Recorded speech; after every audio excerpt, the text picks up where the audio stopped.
Dieu, par le Saint-Esprit, révèle sa parole en la manifestant, en la confirmant lui-même, en montrant que c'est sa parole qui s'accomplit à l'époque pour laquelle elle est promise. Jésus l'a dit, il a dit, « Si vous ne pouvez me croire, croyez aux œuvres que je fais, parce qu'elles témoignent de qui il était. » S'il y avait quelqu'un qui connaissait les Écritures, il est venu d'une façon si bizarre, étrange, que les gens n'ont pas voulu croire en lui parce que, étant un homme, il se faisait Dieu.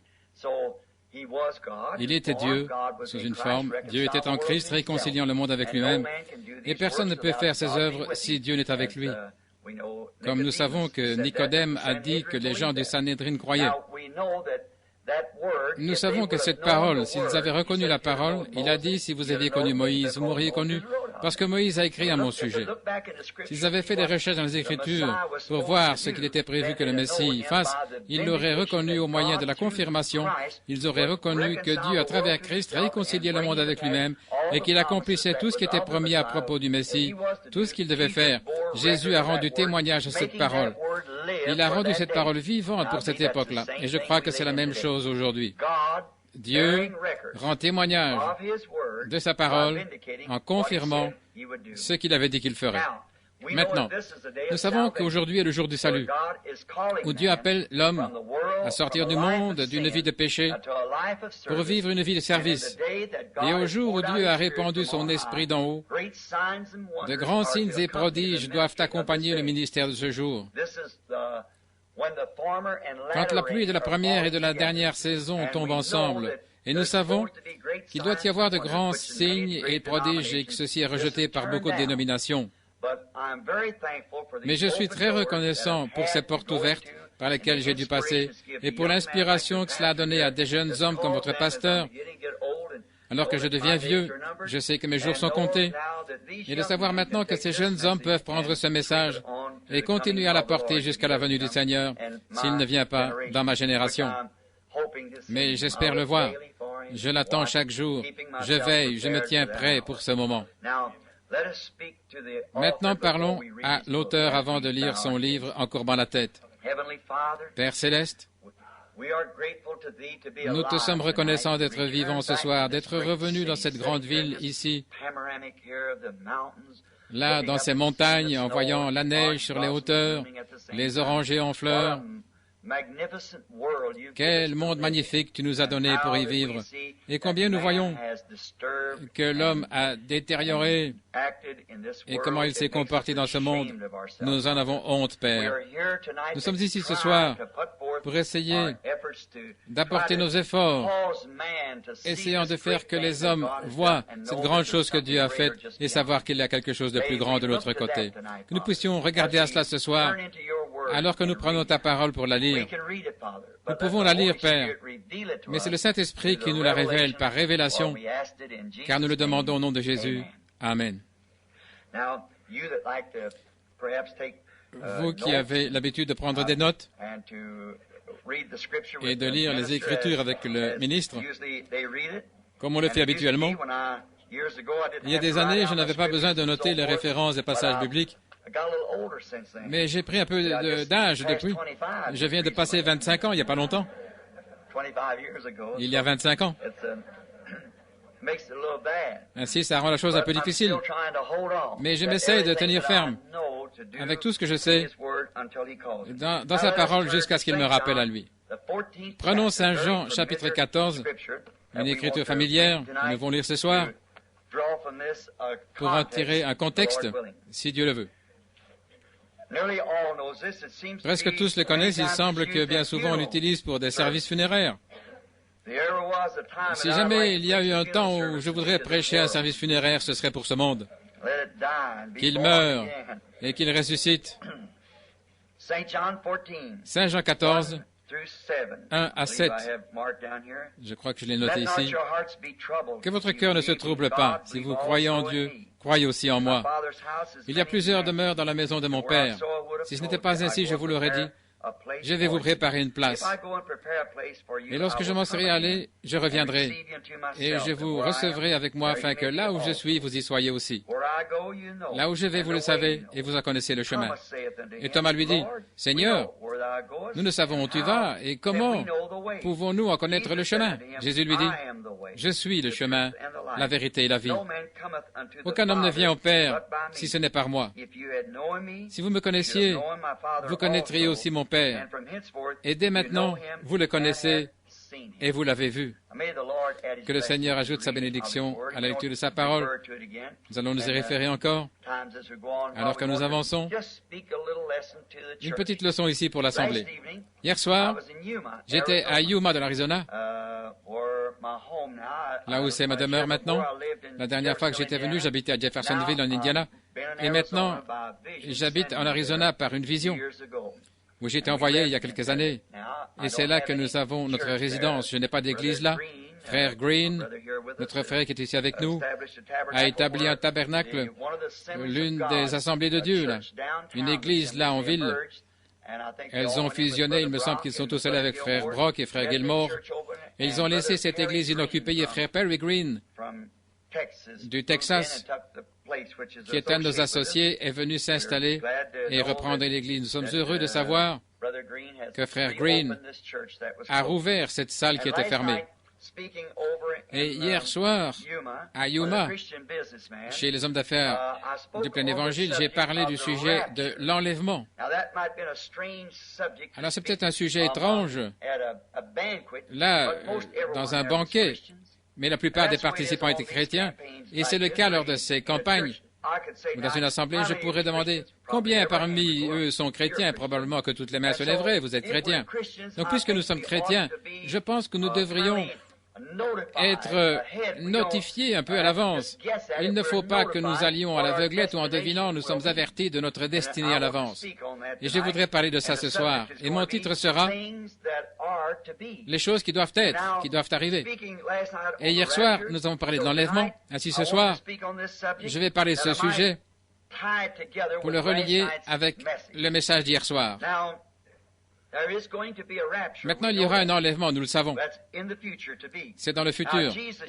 Jésus, ici, il parle au sujet de... Il est parti nous préparer une place. Que votre cœur ne se trouble pas. Il parlait à des Juifs. Maintenant, il disait, vous croyez en Dieu, croyez aussi en moi. Comme vous avez cru en Dieu, croyez en moi, parce que je suis le Fils de Dieu. Voyez? Autrement dit, moi et mon Père, nous sommes un. Mon Père demeure en moi, et ce que vous voyez faire, ce que je fais, ce n'est pas moi, c'est mon Père qui demeure en moi. C'est lui qui fait les œuvres. Dieu était en Christ, réconciliant le monde avec lui-même. C'était si facile pour ces Juifs à qui on avait enseigné depuis des générations de croire qu'il existe un grand Dieu surnaturel, mais de penser que ce Dieu était descendu et qu'il se manifestait dans la personne de son Fils Jésus-Christ, Dieu, tabernaclant dans un corps de chair, c'était un peu trop pour eux, pour leur entendement. Mais il leur a dit, « Maintenant, comme vous avez cru en Dieu, croyez aussi en moi. Il y a plusieurs demeures dans la maison de mon Père, et je vais vous préparer une place. » La vie de Jésus allait bientôt prendre fin ici sur la terre. Il avait montré aux gens et leur avait prouvé qu'il était Jéhovah manifesté dans la chair au moyen de grands prodiges, miracles et de références bibliques qu'il a données au sujet de lui-même. Et il a prouvé qu'il était Dieu manifesté. Il a dit, quand vous verrez arriver la fin de ma vie, c'est dans un certain but qu'elle se terminera. Je m'en vais pour vous préparer une place, afin que là où je suis, vous y soyez aussi. Par conséquent, Jésus est en train de dire à ses disciples que cette vie ne s'arrête pas avec la mort. Puisque nous avons dit que c'est un passage utilisé pour les funérailles, la mort est là devant nous, et nous ne savons pas, il y a peut-être des gens dans ce bâtiment qui ne sortiront pas d'ici vivants quant à cette vie physique. Voilà à quel point elle est incertaine. D'ici 5 minutes, il se peut que des jeunes gens pleins de santé dans le bâtiment soient réduits à des cadavres d'ici 5 minutes. C'est vrai. Et il se peut que d'ici 5 minutes, que nous soyons tous dans la gloire. Nous ne savons simplement pas. C'est entre les mains de Dieu. Jésus a dit qu'il ne savait pas lui-même quand viendrait ce moment, mais que c'était dans les mains du Père, de lui seul. Mais il leur disait qu'après la mort, il y a la vie, parce que je vais vous préparer une place pour les recevoir. Ça montre, c'est à eux qu'il parlait, qu'il y a une vie après que cette vie prenne fin. Quelle consolation ce devrait nous donner de savoir qu'une fois que cette vie est terminée, il y a une vie dans laquelle nous entrerons. Au fur et à mesure que vous avancez en âge, c'est de plus en plus une réalité pour vous. Comme vous voyez les jours de votre vie arriver à son terme, alors vous commencez à vous apprêter pour cet événement grandiose. Maintenant, c'est cette même vie qui se poursuit dans un autre monde, un autre endroit. Votre naissance ici était pré-planifiée. Je pense que vous croyez cela, chacun de vous, que notre naissance était pré-planifiée. Saviez-vous que votre existence ici ne vient pas simplement par un mythe ou une pensée? Tout a été pré-planifié par Dieu avant la fondation du monde, que vous soyez ici. Le Dieu infini, pour être infini, vous devez connaître chaque puce qu'il y aurait sur la terre, chaque fois qu'elle clignerait des yeux. C'est ça, être infini. Voyez, nos petits esprits ne peuvent pas concevoir ce que ça veut dire l'infini, le Dieu infini. Il connaissait toutes choses. Par conséquent, il n'y a rien qui soit imprévu. Si nous connaissons la parole de Dieu, nous savons où nous vivons. Nous connaissons l'heure dans laquelle nous vivons. Nous savons ce qu'il y a devant nous. Nous voyons ce qui est passé. Et le livre de Dieu est la révélation de Jésus-Christ. Ses œuvres tout au long des âges passés jusqu'au livre de l'Apocalypse, et puis ses promesses qui doivent encore se réaliser. Toutes ces promesses sont véridiques. Dieu ne peut pas prononcer une parole sans qu'elle se confirme. Chaque parole qu'il prononce doit s'accomplir. Avant la fondation du monde, il y a des gens qui s'embrouillent dans la Genèse quand ils disent que Dieu se répète. Non, c'est vous qui comprenez mal, c'est tout. Vous voyez, Dieu au commencement, il a dit qu'il y ait, qu'il y ait, qu'il y ait. Le monde n'était que ténèbres et chaos. Même quand il a dit que la lumière soit, il s'est peut-être passé des centaines d'années avant que la lumière apparaisse. Mais une fois qu'il avait parlé, ça devait s'accomplir. Ça doit être ainsi. Et il a prononcé sa parole. Ses semences étaient sous les eaux. Quand il a asséché la terre, à ce moment-là, les semences ont germé. Ce qu'il dit doit s'accomplir. Et il a dit par les prophètes, j'en ai parlé hier soir, prenons Isaïe, il a dit une vierge concevra. Qui aurait pensé qu'un homme bien considéré ferait une telle déclaration? Une vierge concevra. Un prophète, c'est un réflecteur de Dieu. Il est fait de telle manière qu'il ne peut pas dire ses propres paroles. Il faut que ce soit les paroles de Dieu qu'il prononce. Il est comme un réflecteur. Et il est la bouche de Dieu. Ainsi donc, il a dit, une vierge concevra, probablement qu'il ne pouvait pas comprendre. Mais Dieu l'avait dit à travers lui, parce qu'il a promis qu'il ne ferait rien sans l'avoir révélé à ses serviteurs, les prophètes. Et quand il a dit ça, c'était 800 ans avant que ça arrive. Mais ça devait s'accomplir. Finalement, ces paroles de Dieu se sont ancrées dans le sein d'une vierge et elle a conçu et enfanté Emmanuel. Un enfant nous est né, un fils nous est donné. Son nom sera appelé Conseiller, Dieu puissant, Prince de la paix, Père éternel. Il fallait que ce soit ainsi, parce que Dieu l'avait parlé par la bouche de son prophète. Et toutes les paroles de Dieu doivent s'accomplir. Ainsi, nous savons que Jésus est allé préparer une place pour recevoir un peuple auprès de lui. Quant à savoir qui est ce peuple, j'espère que nous en faisons partie ce soir. Si ce n'est pas le cas, mon ami, Dieu a frayé une voie, une condition pour que vous puissiez être inclus si vous le voulez. Sur base de libre arbitre, vous pouvez faire ce que vous voulez. Mais remarquez, dans ce monde à venir, il y a un monde à venir, c'est tout comme votre naissance ici, comme je le disais. Vous avez été préparé, Dieu savait que vous seriez là.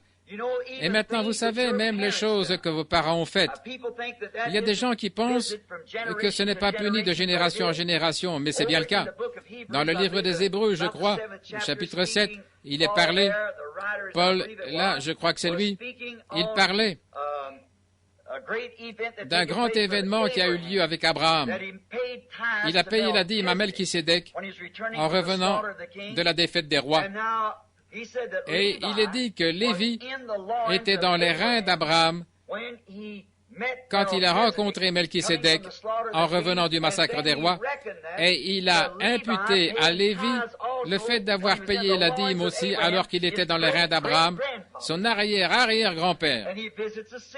Et il punit les péchés des gens sur leurs enfants et de génération en génération, tant qu'ils n'observent pas sa parole. Vous voyez, vous étiez tous préplanifiés par Dieu.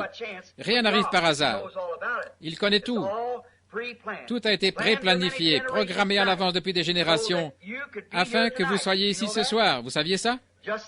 Pensez simplement de savoir qu'un jour, vous, à une certaine époque, vous étiez dans votre père, dans les gènes de votre père. Maintenant, à cette époque, il ne vous connaissait pas non plus. Vous ne le connaissiez pas à cette époque. Mais vous voyez, ensuite, vous avez été mis dans le terrain fertile, dans le sein de votre mère, par le mariage légitime, c'est un mariage, et puis vous êtes devenu une personne exprimée à l'image de votre Père. Et là, il y a une communion entre vous. La seule manière d'être un fils ou une fille de Dieu, parce que vous deviez avoir la vie éternelle. Il n'y a qu'une seule forme de vie éternelle, et c'est la vie de Dieu. Une seule forme de vie éternelle, c'est Dieu. Donc, pour être un fils de Dieu, il faut que vous ayez été en lui depuis toujours. Le gène de votre vie spirituelle ce soir était en Dieu le Père, avant même qu'il y ait une molécule. Alléluia. Et vous n'êtes rien d'autre que la manifestation du gène de vie qui était en Dieu en tant que fils de Dieu. Et maintenant, vous êtes exprimé, une fois que sa parole est venue en vous pour éclairer cet âge, la lumière de cet âge, vous exprimez Dieu là dans la vie en vous parce que vous êtes un fils ou une fille de Dieu. Vous saisissez ce que je veux dire? Voyez? Vous êtes maintenant, vous êtes dans cette salle ce soir parce que votre devoir est d'exprimer Dieu pour cette nation, pour ce peuple, pour ce quartier où vous êtes. Vous êtes associé, où que vous soyez. Dieu savait que vous seriez là parce que vous devez être un de ces gènes ou de ces attributs. Vous deviez l'être. Si vous avez la vie éternelle, alors elle a toujours été la vie éternelle. Et Dieu, avant qu'il y ait la fondation du monde, savait que vous seriez ici. Et quand la parole, ou plutôt l'eau, le lavage de l'eau de la parole est tombé sur vous, vous avez été exprimé en tant qu'être. Et maintenant, vous avez communion avec votre Père, tant que vous avez, comme vous avez avec votre Père terrestre. Vous êtes citoyens, non pas citoyens, mais vous êtes des enfants, des fils et des filles du Dieu vivant.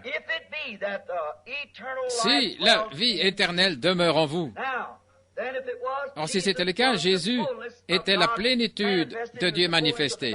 Il était la plénitude de Dieu corporellement. Par conséquent, quand il est venu sur la terre et qu'il a été manifesté dans la chair, vous étiez alors en lui parce qu'il était la parole. Au commencement était la parole était avec Dieu et la parole était Dieu. Et la parole a été faite chair et a habité parmi nous. La parole a été faite chair. Par conséquent, vous avez marché avec lui. Vous étiez en lui lorsqu'il était sur la terre. Vous avez souffert avec lui. Vous êtes mort avec lui. Vous avez été enseveli avec lui. Et maintenant, vous êtes ressuscité avec lui. Et vous êtes des attributs manifestés de Dieu assis dans les lieux célestes, déjà ressuscités, ressuscités à une vie nouvelle et assis dans les lieux célestes en Jésus-Christ.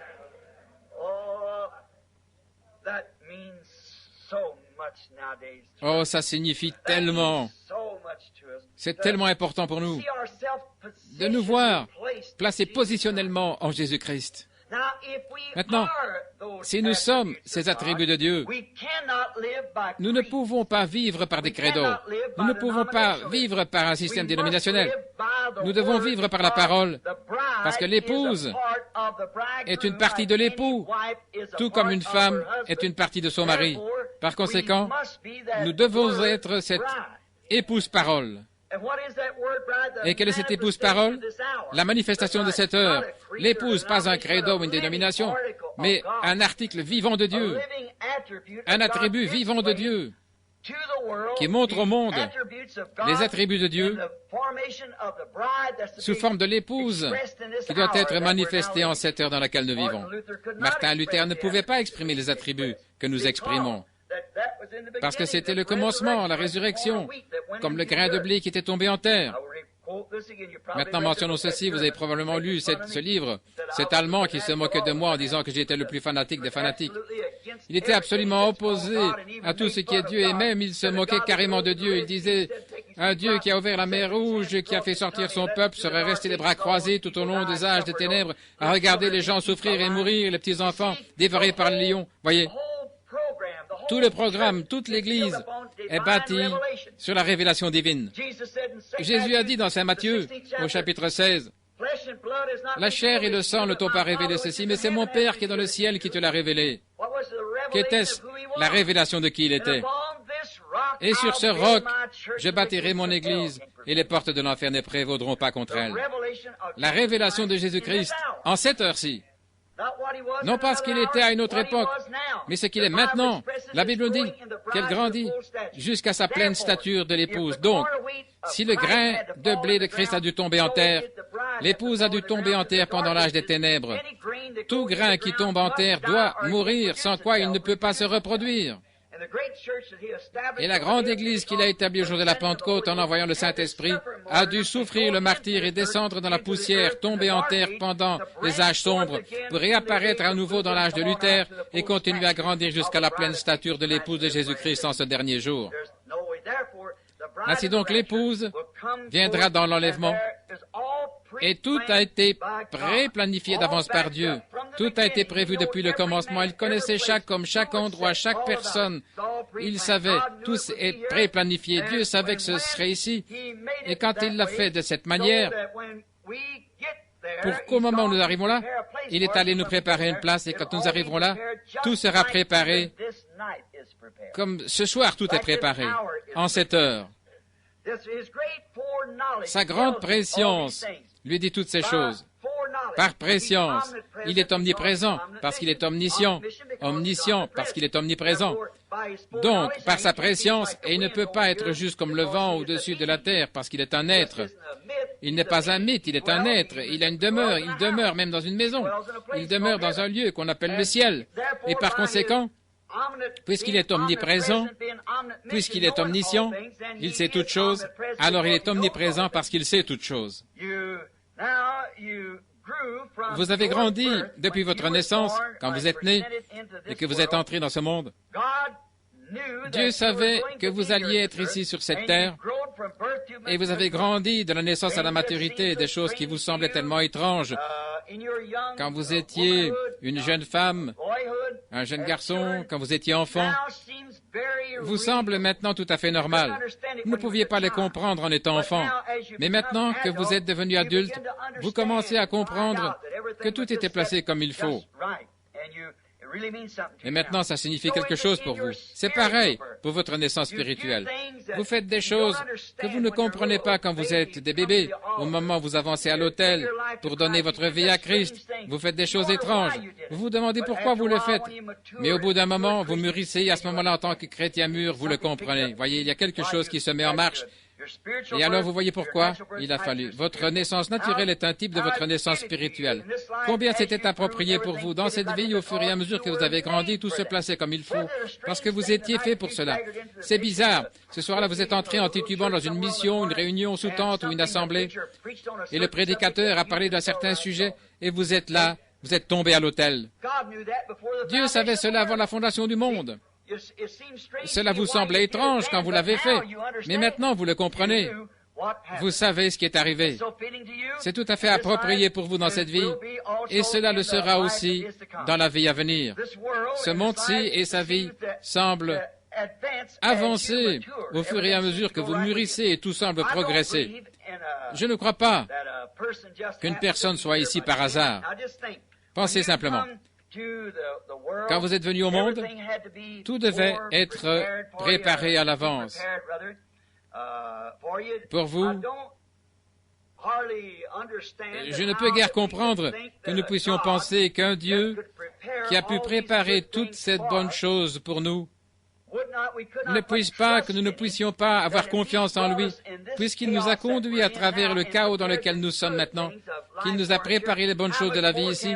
Combien plus pouvons-nous lui faire confiance qu'il prépare les choses à venir, les choses éternelles? C'est vraiment étrange, je dois le dire. Je ne pense pas que le ciel soit un lieu comme ce que me racontait ma mère. Je crois que l'Église a dépassé ce stade-là, de croire que c'était il y a un siècle ou deux. Il me semble que les gens d'autrefois pensaient que tous ceux qui mouraient allaient au ciel et qu'ils avaient une harpe et qu'ils s'asseyaient là sur les nuages pour jouer de la harpe. Bon, ils savaient qu'il y avait un endroit qu'on appelle le ciel. Si c'était le cas, tous les musiciens nous passeraient devant, vous voyez. Mais ce n'est pas un endroit comme ça. Il ne s'agit pas du tout de jouer de la harpe. Je ne crois pas que la Bible enseigne cela.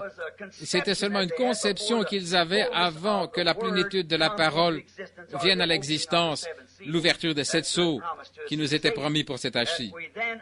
Maintenant donc nous comprenons cela. Je crois que le ciel est un endroit réel, tout aussi réel que cet endroit-ci. Car c'est dans cet endroit-ci que Dieu nous a fait commencer notre croissance spirituelle. Et je crois que le ciel est un endroit aussi réel que celui-ci, et non un endroit où on passerait l'éternité juché sur un nuage. Nous ne serons pas constamment en train de gratter notre harpe, mais nous allons à un endroit réel, et nous ferons des choses réelles, où nous allons vivre. Nous allons travailler, nous allons nous réjouir, nous allons vivre. C'est vers une vie que nous allons, une vraie vie éternelle. Nous allons vers un ciel, un paradis. Tout comme Adam et Ève travaillaient, vivaient, mangeaient et se réjouissaient dans le jardin d'Éden avant l'entrée du péché, nous sommes en route pour y retourner, c'est vrai. Le premier Adam nous en a fait sortir par le péché. Le second Adam nous y a ramenés par la justice. Il nous a justifiés et il nous ramène. Vous qui prenez les bandes maintenant au sujet du message de la justification, je voudrais que vous le preniez et vous recevez bien les bandes, n'est-ce pas, pour saisir cela? Regardez vos parents terrestres. Avant d'arriver ici, avant de vous voir arriver, ils ont préparé votre venue. Pensez-y. Vos parents terrestres et les parents terrestres ne sont qu'un type de notre parent céleste. Si nous savons donner de bonnes choses à nos enfants, à combien plus votre Père céleste vous donnera-t-il de bonnes choses à ses enfants? Ce sont les paroles de Jésus. Voyez, ils ont préparé votre venue, ils ont fait un petit berceau, ils ont pris des petites bottines, des petits vêtements et tout. Ils ont tout préparé pour votre arrivée. Tout préparé avant même que vous veniez au monde. Jésus est allé préparer notre venue là-bas. Maintenant, remarquez, dans la maison de mon Père, il y a plusieurs demeures. Mon intention n'est pas d'ajouter à la parole ou de retrancher quelque chose parce que nous ne devons pas faire cela. Mais, sans ajouter, mais pour donner un point, dans la maison de mon Père, il y a plusieurs sortes de demeures. Je ne crois pas que lorsque nous arriverons au ciel, nous saurons que tout le monde sera pareil. Je ne crois pas que nous serons tous blonds ou bruns ou petits ou grands ou des géants. Je crois que Dieu est un Dieu de variété. Le monde prouve cela. Il a fait des grandes montagnes et des petites montagnes, il a fait des plaines, il a fait des déserts, il a fait différentes choses parce qu'il l'a fait comme il le désire. Et il a fait les saisons, l'été, l'hiver, le printemps, l'automne. Il a fait les saisons, ça montre qu'il est un Dieu de variété. Il vous avait fait, il vous a fait dans une variété. Certains hommes sont fanfarons et d'autres dogmatiques et d'autres sont gentils et il y a toutes sortes de gens. Et dans son royaume, vous voyez, regardez Saint-Pierre, jugez-le par rapport à André. Vous voyez, André, c'est le combattant de la prière, il passait tout son temps à genoux. Et l'apôtre Pierre était un de ces brandons enflammés qui prêchait et ainsi de suite. Et Paul, lui, était plutôt du genre érudit, ou plutôt comme un prophète, ou quelque chose comme ça. Il prenait du recul, vous voyez. Et Moïse a écrit les 4 premiers livres de l'Ancien, c'est lui qui a écrit l'Ancien Testament. Le reste, c'était les lois, les rois et les psaumes et ainsi de suite, ce qui a été écrit au sujet des prophètes. Mais Moïse a écrit les lois, les 4 premiers livres de la Bible, la Genèse, l'Exode, le Lévitique et le Deutéronome. Et Paul, lui, a écrit le Nouveau Testament. C'est vrai. Matthieu, Marc, Luc et Jean ont écrit les événements qui s'étaient passés. Mais Paul a fait la part entre la loi et la grâce et a mis ces choses à leur place. Il était l'écrivain du Nouveau Testament. Il nous a donné les écrits du Nouveau Testament en mettant en ordre la parole de Dieu. Maintenant, Remarquez, beaucoup de demeures, beaucoup de sortes de demeures, comme il y a beaucoup de sortes de collines, de rivières, de sources, de lacs, ils étaient déjà là quand vous êtes arrivés, parce que la bonté de votre Père céleste les a placés là. C'est qu'il y a des hommes qui aiment la montagne, il y a des gens qui aiment l'eau, il y en a qui aiment le désert. Voyez, votre venue, il connaissait votre nature, ce que vous alliez être. Par conséquent, il a fait les choses de façon à ce que vous puissiez les apprécier. Oh, je trouve que c'est un merveilleux Père pour avoir fait les choses ainsi. Je suis heureux qu'il ait fait des montagnes. J'aime bien les montagnes. J'aime ça. Il y en a d'autres qui disent, je ne supporte pas du tout ceci, là. C'est là qu'il doit avoir vidé sa bétonnière. Il l'a vidé pour que je puisse en profiter. Vous direz donc, mais moi j'aime bien les plaines où on a une vue très étendue. Eh bien voilà, deux natures différentes. Nous sommes tous les deux chrétiens. Mais le Père savait que vous seriez ici. Il a tout préparé pour vous avant que vous veniez ici. Amen. Lors de votre première venue ici, il avait déjà tout préparé quand vous êtes arrivés. N'est-ce pas merveilleux de penser à tout ce qu'il a fait? Maintenant, souvenez-vous que ces choses ne sont que des dons temporels, des types. Nous savons que Moïse, en construisant le tabernacle dans le désert, en le préparant, il a dit qu'il a fait toutes ces choses selon l'ordre de ce qu'il avait vu dans le ciel. Donc les choses terrestres n'expriment que les choses éternelles. Si cette terre où nous vivons aujourd'hui est tellement grandiose comme nous l'aimons, nous aimons y vivre, respirer l'air, voir les fleurs et tout, si ceci est l'expression d'un monde qui va mourir, qui n'est que le reflet d'un monde éternel, quand on voit un arbre lutter, tirer, peiner pour vivre, ça veut dire qu'il y a quelque part un arbre qui n'a pas besoin de faire cela.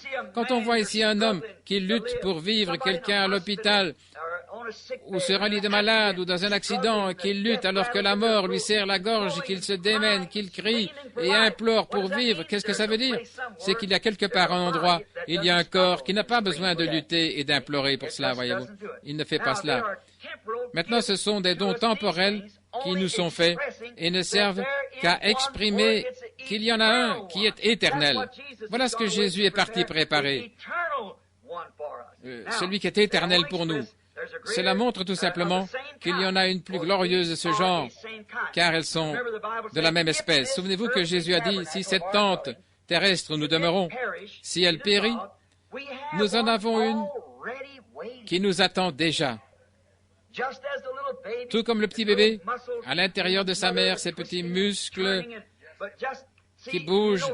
Mais vous remarquez que vous pouvez prendre une femme, même si elle est vraiment méchante, mais quand elle devient une maman, quelque temps avant la naissance du bébé, cette femme est enveloppée par une sorte de gentillesse.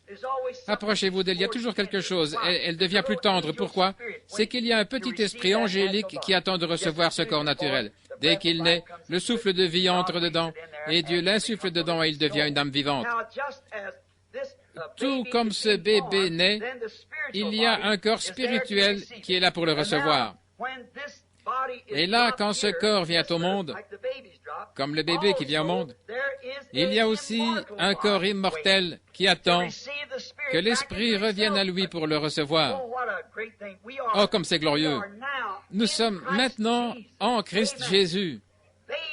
Des bébés en Christ, des enfants de Dieu. Et nous attendons la pleine délivrance à la venue de notre Seigneur Jésus pour qu'il nous accueille auprès de lui quand le corps, ce corps mortel, revêtira l'immortalité. Dans sa ressemblance, toutes les choses qu'il a faites sont le reflet des choses qui vont arriver. Tout comme ce corps qu'il vous a donné pour y vivre ne fait qu'exprimer qu'il y en a un qui est plus glorieux et qui vient après. Si nous avons porté l'image du corps terrestre, nous porterons aussi l'image du corps céleste, qui n'est pas sujet au mal dans celui qui est à venir pour nous. Maintenant, celui-ci, il est sujet au mal, à la maladie, à la mort, au chagrin. Il n'y a pas longtemps, en prêchant au sujet de la transformation de la parole de Dieu,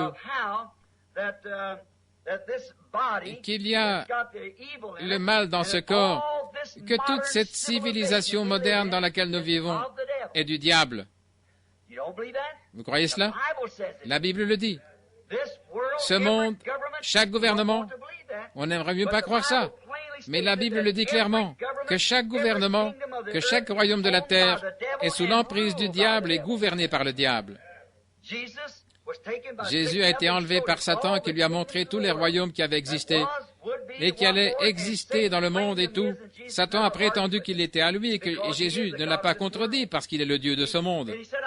Il a dit, je te les donnerai si tu te prosternes et m'adores. Vous voyez, il essayait de les donner à Jésus sans qu'il passe par le sacrifice. Vous voyez, c'était un marché qu'il voulait conclure avec lui. Mais le monde avait péché, et le salaire du péché, c'est la mort. Par conséquent, il fallait qu'il meure. C'est pour cela que Dieu a été manifesté dans la chair, pour pouvoir prendre sur lui la mort, purger la peine. Il n'y a plus rien à quitter, il n'est pas hypothéqué, il est entièrement payé, la dette est entièrement payée.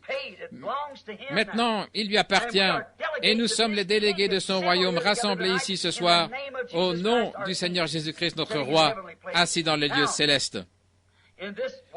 Maintenant, dans ce monde où nous vivons, c'est l'instruction. Je voudrais vous prouver que l'instruction, la science, la civilisation et toutes ces choses dont nous semblons bénéficier aujourd'hui sont de Satan et périront. Vous me direz, frère Branham, la civilisation? Oui, monsieur. Cette civilisation est venue par Satan. Genèse 4 le prouve.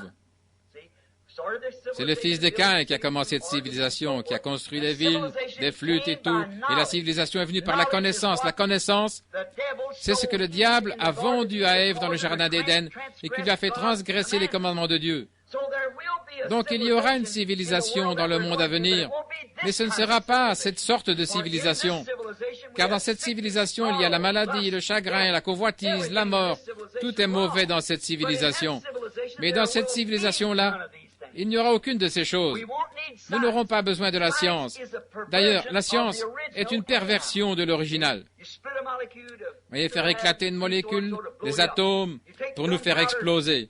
La poudre à canon, et puis tuer quelqu'un. On prend la voiture, on extrait l'essence de la terre, les substances de la terre, et on défait leur liaison pour leur permettre d'exploser. On s'en va sur la route à 150 km/h et on tue quelqu'un. Voyez-vous, on est tout nerveux, on se dépêche, et on se démène et tout. Tout ça est du diable. Dans le royaume de Dieu, il n'y aura pas d'automobile, ni d'avion, ni de réalisation scientifique. Il n'y aura pas d'instruction du tout. Ce sera une instruction tellement supérieure à celle-ci qu'on n'aura même plus l'idée de tout ceci. L'instruction, la civilisation et tout ça vient de Satan. Maintenant, vous dites, frère Branham, pourquoi lisez-vous alors? Oui, c'est comme de demander pourquoi je porte des vêtements. La civilisation qui devait venir, celle qu'il y avait, au début, n'avait pas besoin de vêtements, ils étaient voilés. Ils n'avaient pas besoin de porter des vêtements parce qu'ils ne savaient pas qu'ils étaient nus. Maintenant, vous voyez que nous savons que nous sommes nus. Le péché est là et par conséquent, nous devons porter des vêtements. Mais ce n'était pas ainsi au commencement, il n'y avait pas de péché. Et c'est la même chose pour la civilisation. Nous lisons, nous écrivons, nous faisons ces choses, mais ne vous conformez surtout pas à cela. N'en faites surtout pas votre Dieu parce que c'est un Dieu de communisme. Ce n'est pas de Jésus-Christ. Jésus-Christ, c'est par la foi. Pas parce qu'on peut prouver scientifiquement, mais parce qu'on croit. Je ne peux pas prouver scientifiquement ce soir dans ce bâtiment que Dieu existe. Pourtant, je sais qu'il est ici. Pourtant, ma foi le confirme. Abraham n'aurait pas pu vous prouver scientifiquement qu'il allait avoir un bébé de cette femme alors qu'elle avait presque 100 ans. Mais sa foi l'a confirmé, voyez. Il n'y avait pas à le prouver scientifiquement. Eh bien, le médecin aurait dit, ce vieil homme-là, il est fou. Il dit qu'il va avoir un bébé de cette femme alors qu'il a 100 ans et elle 90. Mais voyez-vous, Dieu l'avait dit, ce qui fait qu'il n'a pas besoin de science. Il faut la foi pour croire la parole de Dieu, pas la science. Dans les écoles et tout, c'est une aberration. Dieu n'a jamais dit, allez, faites des écoles, ni même des écoles bibliques. Vous saviez cela? Il a dit, prêchez la parole. Exactement. Notre système éducatif nous a éloignés de Dieu plus que tout. Plus loin de Dieu. Pas construire des écoles, des hôpitaux, tout ça, c'était pour le monde et pour ce groupe-là. Je n'ai rien contre eux, ils ont leur rôle à jouer. Mais ce n'est quand même pas ça. On a beau construire un hôpital, tout ce qu'il y a de mieux et pratiquer notre meilleure médecine, il y a quand même des milliers de gens qui meurent chaque jour. Mais oh là là, dans le royaume de Dieu, il n'y a pas de mort, il n'y a pas de chagrin. Amen, il n'y a pas besoin de ces choses du monde. C'est que nous serons passés de ces choses-ci aux réalités de Dieu. Alors qu'on déploie tant d'efforts pour essayer de trouver par la science, plus on avance dans la science, plus on attire la mort sur nous-mêmes. C'est un combat perdu d'avance. Alors laissez tomber et par la foi croyez en Jésus-Christ, le Fils de Dieu, et acceptez-le. C'est lui. Qu'est-ce que la science vous prépare? Encore plus de morts, c'est vrai. Les Spoutniks, tout ce qu'on a, toutes ces choses qui répandent la mort et tout partout sur la terre. Ne regardez à pas ça. Levez la tête plus haut que ça, vers le ciel. Regardez à Jésus assis à la droite de Dieu ce soir. Il est vivant pour toujours afin d'intercéder de notre confession selon laquelle nous croyons que sa parole est la vérité. Nous voyons que cette vie renferme toutes sortes de maux, et la vie à venir n'en aura point. Celle-ci a la convoitise, la maladie, la mort. Qu'est-ce que c'est? Elle n'est pas la maison qu'il est allé nous préparer. Ceci est une maison pestiférée. Combien savent ce que c'est une maison pestiférée? Eh bien, c'est là où vous vivez. C'est une maison de pestiférés. C'est là où on mettait tous les gens malades. Et c'est exactement ce que le péché a fait de nous. Il nous a mis dans une maison de pestiférés sur cette terre. On ne vous laissait entrer personne d'autre dans une maison de pestiférés parce qu'il y avait toutes sortes de microbes qui traînaient là. Et les gens attraperaient ces microbes et tomberaient malades eux-mêmes. Et le péché nous a mis dans la maison de pestiférés du diable. Oh, mais l'autre, on l'appelle la maison de mon Père. Je m'en vais vous préparer une place, vous faire sortir de cette maison de pestiférés et vous délivrer pour vous faire entrer dans la maison de mon Père. Amen. Me faire sortir de cette maison de pestiférés. Il est allé me préparer une place, un endroit parfait, où il n'existe aucun mal, où il n'existe aucune maladie, pas de vieillesse, où il n'existe aucune mort. C'est un endroit parfait qui vous appelle à cette perfection. Et vous devez être parfait pour arriver là. La Bible le dit. Jésus a dit, soyez donc parfaits comme votre Père céleste est parfait. C'est un royaume parfait, donc il faut que ce soit un peuple parfait qui y entre. Puisque vous devrez être là, marié à un fils de Dieu parfait, vous devez être une épouse parfaite. Ainsi, comment est-ce que vous pourriez y arriver? Pas autre chose que la parole parfaite de Dieu, l'eau de la séparation qui nous lave de nos péchés. C'est vrai. Le sang de Jésus-Christ, pensez-y. La parole qui ruisselle de sang, le sang, la parole de Dieu qui saigne pour que ce sang lave l'épouse. Oui, monsieur. Elle est parfaite, vierge, pure. Elle n'a jamais péché du tout. Amen. C'est un piège qu'il a fait entrer là-dedans. Oui. Voilà la maison du Père qui est allée préparer.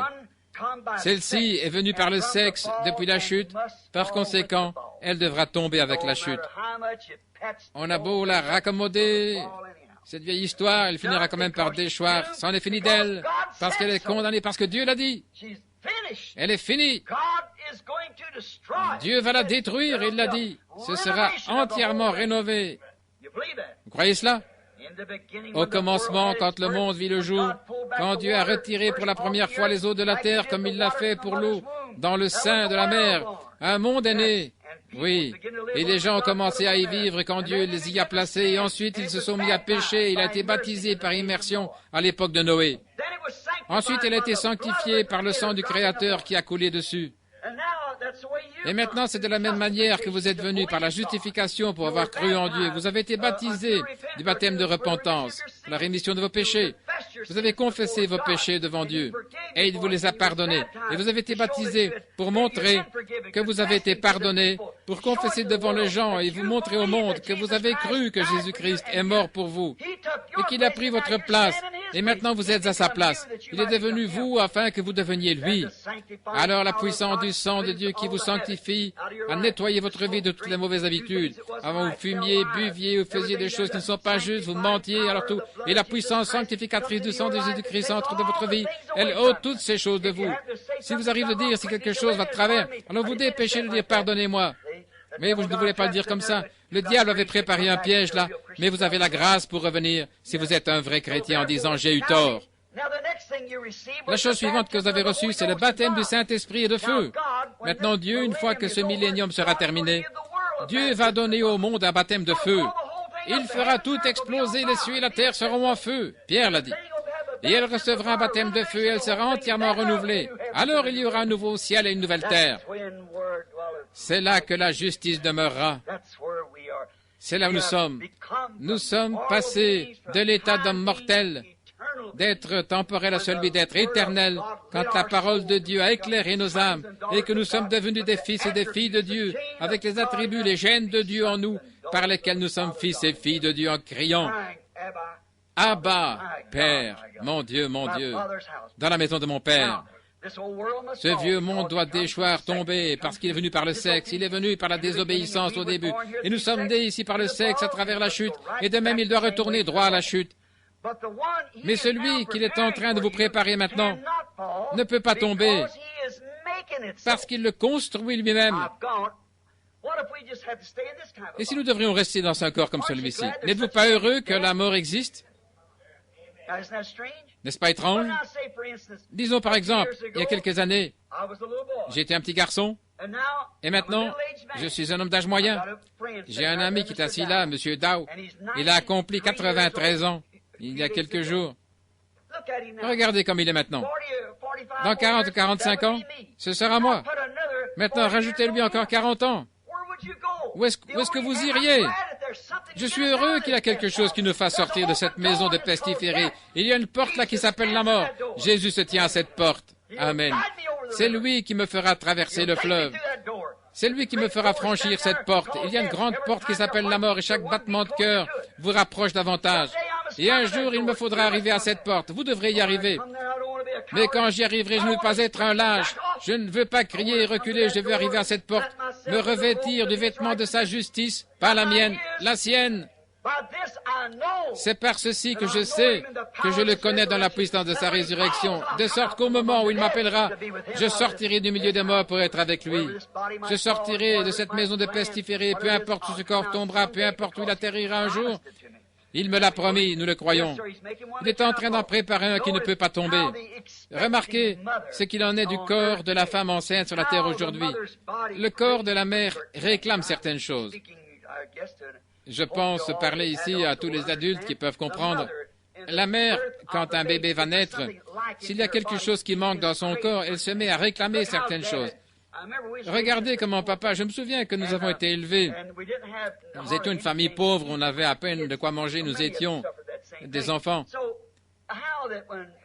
Et voir comment, avant la naissance du bébé, maman réclamait quelque chose et papa se démenait faisant tout ce qu'il pouvait pour l'avoir, voyez. Son corps, le calcium et tout dans son corps et les vitamines dont elle a besoin, dont vous avez besoin pour vous construire. Voyez, alors il réclame ces choses, de quoi nourrir l'enfant qui vient, et de voir comment les parents essaient de se procurer ce qu'il faut pour que le bébé naisse aussi parfait et heureux que possible. Vous voyez comment vos parents font. Quand il a besoin de quelque chose, la mère en témoigne, voyez. Son système est fait ainsi. Vous comprenez? Et lorsqu'il y a quelque chose est nécessaire, la mère commence à avoir besoin de cela. Elle commence à avoir un grand besoin. Maintenant, stoppons là une minute. Pourquoi est-ce qu'on a des réveils? Pourquoi est-ce qu'on se rassemble? Pourquoi est-ce que je n'arrête pas de réprimander les gens? Pourquoi est-ce que je dis à vous, les femmes pentecôtistes, de cesser de porter des pantalons, de vous maquiller, de couper les cheveux? Pourquoi est-ce que je dis ça? C'est que les pentecôtistes de l'ancien temps ne faisaient pas ça. Pour être vraiment conforme à la Bible, il ne faut pas faire ça. Vous portez des shorts et des vêtements d'hommes. Savez-vous que la Bible dit que c'est une abomination devant Dieu? Mais nous le permettons. Pourquoi est-ce que le Saint-Esprit crie contre cela? Il y a quelque chose là qui manque. Nous devons arriver à la pleine stature de Jésus-Christ. Nous devons être des fils et des filles de Dieu. Nous devons agir comme des enfants de Dieu. Il y a longtemps, on racontait une histoire. J'ai remarqué qu'il y a un frère de couleur assis au fond. Dans le Sud, on vendait des esclaves à l'époque où il y avait des esclaves, au temps de l'esclavage, avant l'abolition. Et ils allaient les acheter, ces gens, comme des voitures d'occasion. On faisait un acte de vente pour vendre des êtres humains. Comme si c'était des voitures d'occasion, on pouvait les acquérir par un acte de vente. Un jour, un acheteur est passé, un négociant. Il faisait le tour des esclaves, des plantations, là. Et voilà qu'il est arrivé à une certaine plantation. Et il y avait beaucoup d'esclaves. Il a voulu voir combien il y en avait. Ils étaient tristes, ils étaient loin de chez eux. Ils venaient d'Afrique. On les avait amenés ici. Les bourses les avaient amenés, ils les avaient vendus comme esclaves. Ils étaient tristes. Ils savaient qu'ils ne retourneraient plus jamais chez eux. Ils allaient passer leur vie et mourir dans ce pays. Et souvent, on devait les fouetter. Ils appartenaient à leur propriétaire qui faisait ce qu'il voulait. Et s'il le tuait, il le tuait. N'importe quoi, il pouvait le faire. C'est l'esclavage, comme Israël l'a subi, et comme beaucoup de nations ont été conduites en esclavage. Et ces pauvres esclaves, Ils passaient leur temps à servir, ils pleuraient, vous savez, ils étaient tristes. Mais ils ont remarqué un certain esclave, un jeune, là, qui bombait le torse et qui avait la tête haute. Ils n'avaient jamais besoin de le fouetter, jamais besoin de lui dire quoi que ce soit. Ainsi, ce négociant lui a dit, « Je veux acheter cet esclave-là. » Il a dit, « Il n'est pas à vendre. » Il a dit, « J'aimerais l'acheter. » Il a dit, « Non, il n'est pas à vendre. » Est-ce qu'il est le chef des autres? Non. Ce n'est pas le chef, c'est un esclave. Eh bien, peut-être que vous lui donnez autre chose à manger. Qu'est-ce que vous donnez? Non, ils mangent tous ensemble, là, dans la cantine. Qu'est-ce qui rend ce garçon si différent? Il a dit, eh bien voilà, moi aussi je me suis demandé pendant un temps. Mais ce garçon, un étranger venu d'Afrique, mais en Afrique, son père est le roi d'une tribu. Il a beau être étranger loin de chez lui, il se comporte comme un fils de roi. Il sait qu'au loin, son père est roi de la tribu. Et maintenant il se tient bien, parce qu'il sait qu'il est le fils d'un roi. Oh frères, sœurs, vous et moi dans ce monde où nous vivons, conduisons-nous comme des fils et des filles de Dieu. Nous sommes étrangers ici, mais notre comportement doit correspondre au commandement de Dieu, puisque nous sommes fils et filles de Dieu. Notre comportement, ce que nous faisons, nos actions, tout doit correspondre à la loi que Dieu a écrite. Et c'est une abomination pour une femme de porter des vêtements d'homme. C'est mal et un péché pour elle de se couper les cheveux. La Bible dit, c'est même inconvénient. Inconvenant à quel prix les cheveux coupés. Vous voyez ce que... Frère Branham, quelqu'un a dit, je voudrais que vous imposiez les mains. Vous allez ruiner votre ministère. J'ai dit, quoi? À force de taper sur le dos des gens comme ça. J'ai dit, oh, je le crois. Il a dit, moi aussi, je suis pentecôtiste. Je crois que les femmes ne devraient pas avoir les cheveux courts, qu'elles ne devraient pas porter des pantalons et toutes ces choses, se maquiller. Il a dit, je ne devrais pas faire cela. Mais Dieu vous a appelé à prier pour les malades. Il m'a appelé à prêcher l'Évangile. Il dit, je veux bien le croire, mais vous pensez... J'ai dit, écoutez, regardez un peu ce que vous avez, tous ces grands programmes, les émissions télévisées et tout le reste. Moi, je n'ai de compte à rendre qu'à Dieu. C'est juste. Je n'ai de compte à rendre qu'à Dieu. Il a dit, vous allez ruiner votre ministère. Et j'ai dit, tout ministère que la parole de Dieu détruit doit être détruit. C'est vrai. Absolument. Eh bien, vous allez le ruiner. J'ai dit, qui le dira alors? Il faut bien qu'il y ait quelqu'un qui le dise. Il faut bien qu'il y ait quelqu'un qui prenne position pour la vérité, même si ça fait mal. Et mes amis, en tant que chrétiens, puisque nous croyons que nous allons au ciel, le Saint-Esprit lui-même nous fera correspondre à la parole de Dieu. Il a dit, vous savez ce que vous devriez faire? Il a dit, les gens croient que vous êtes prophète, vous devriez enseigner à ces femmes comment recevoir les dons de prophétie et des choses comme ça, et des choses plus élevées au lieu de ces petites choses. J'ai dit, comment est-ce que je peux leur apprendre l'algèbre alors qu'elles ne veulent même pas apprendre leur ABC? Même pas les choses communes, les choses simples, naturelles. Comment leur apprendre les choses supérieures? Si vous ne pouvez pas arriver au sommet de l'échelle sans avoir posé sur le premier échelon, sinon vous allez tomber. Voyez-vous, votre vie doit correspondre chaque point de la parole que Dieu a prévu. Maintenant pensez, comment Dieu, nous devons nous comporter et agir comme des chrétiens. Notre comportement devrait être comme celui des chrétiens, parce que nous sommes ici des étrangers. Ceci n'est pas notre demeure. Nous sommes mis ici simplement temporairement. Nous devrons partir, chacun de nous. Maintenant pensez-y, si Dieu, dans sa bonté, a fait que la mère, avant la naissance du bébé, il a besoin de vitamines, et la mère exprime ce besoin. Papa, je voudrais une pastèque ou un melon, je voudrais telle ou telle chose. Il fera tout ce qu'il peut pour lui procurer parce qu'il sait.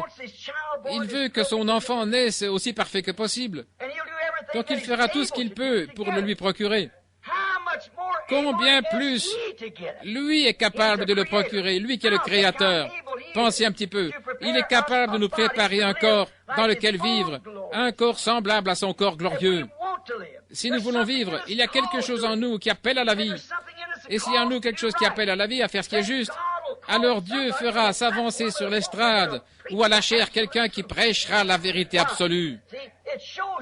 Cela vous montre. Alors si vous êtes un véritable enfant de Dieu, vous allez vous écrier, oh Dieu, enlève cela de moi, circoncis-moi de ceci, enlève ces choses de moi. Pourquoi? C'est nécessaire pour votre demeure céleste vers laquelle vous allez, celle qu'il est allé vous préparer. Vous devez être une véritable épouse parole de Christ. Il y a quelques soirs, je prêchais sur le sacrifice au jour de l'expiation. Je prêchais sur le seul endroit où Dieu, la seule église où Dieu vient à la rencontre de l'homme, là où il a mis son nom. Il a dit, je ne viendrai à sa rencontre dans aucun autre endroit. Et la porte où j'ai mis mon nom. Maintenant, ce n'est pas un lieu méthodiste, ou baptiste ou pentecôtiste, mais il a mis son nom dans son Fils. Il a dit, je suis venu au nom de mon Père. Tout homme, tout enfant vient sous le nom de son Père. Je suis venu sous le nom de Branham parce que mon Père était un Branham. Vous êtes venu sous le nom de votre Père. Et Jésus, le Fils, est venu au nom de son Père. Il a dit qu'il a mis son nom. C'est dans ce lieu que j'ai mis mon nom, là où il y a le sacrifice. C'est le seul endroit où vous pouvez trouver la communion avec Dieu.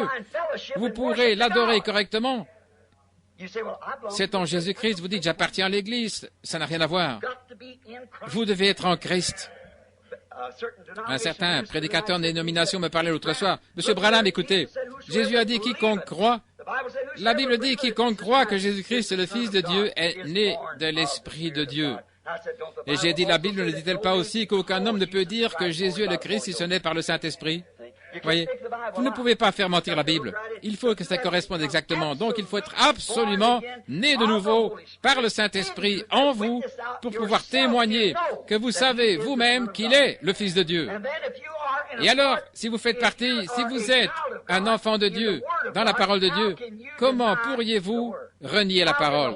Comment le Saint-Esprit pourrait-il vous faire croire un credo qui dit que vous devez faire une telle chose, alors que la Bible déclare autre chose? Il faut se rattacher à une église, faire ceci, cela, alors que la Bible dit clairement ce que vous devez faire.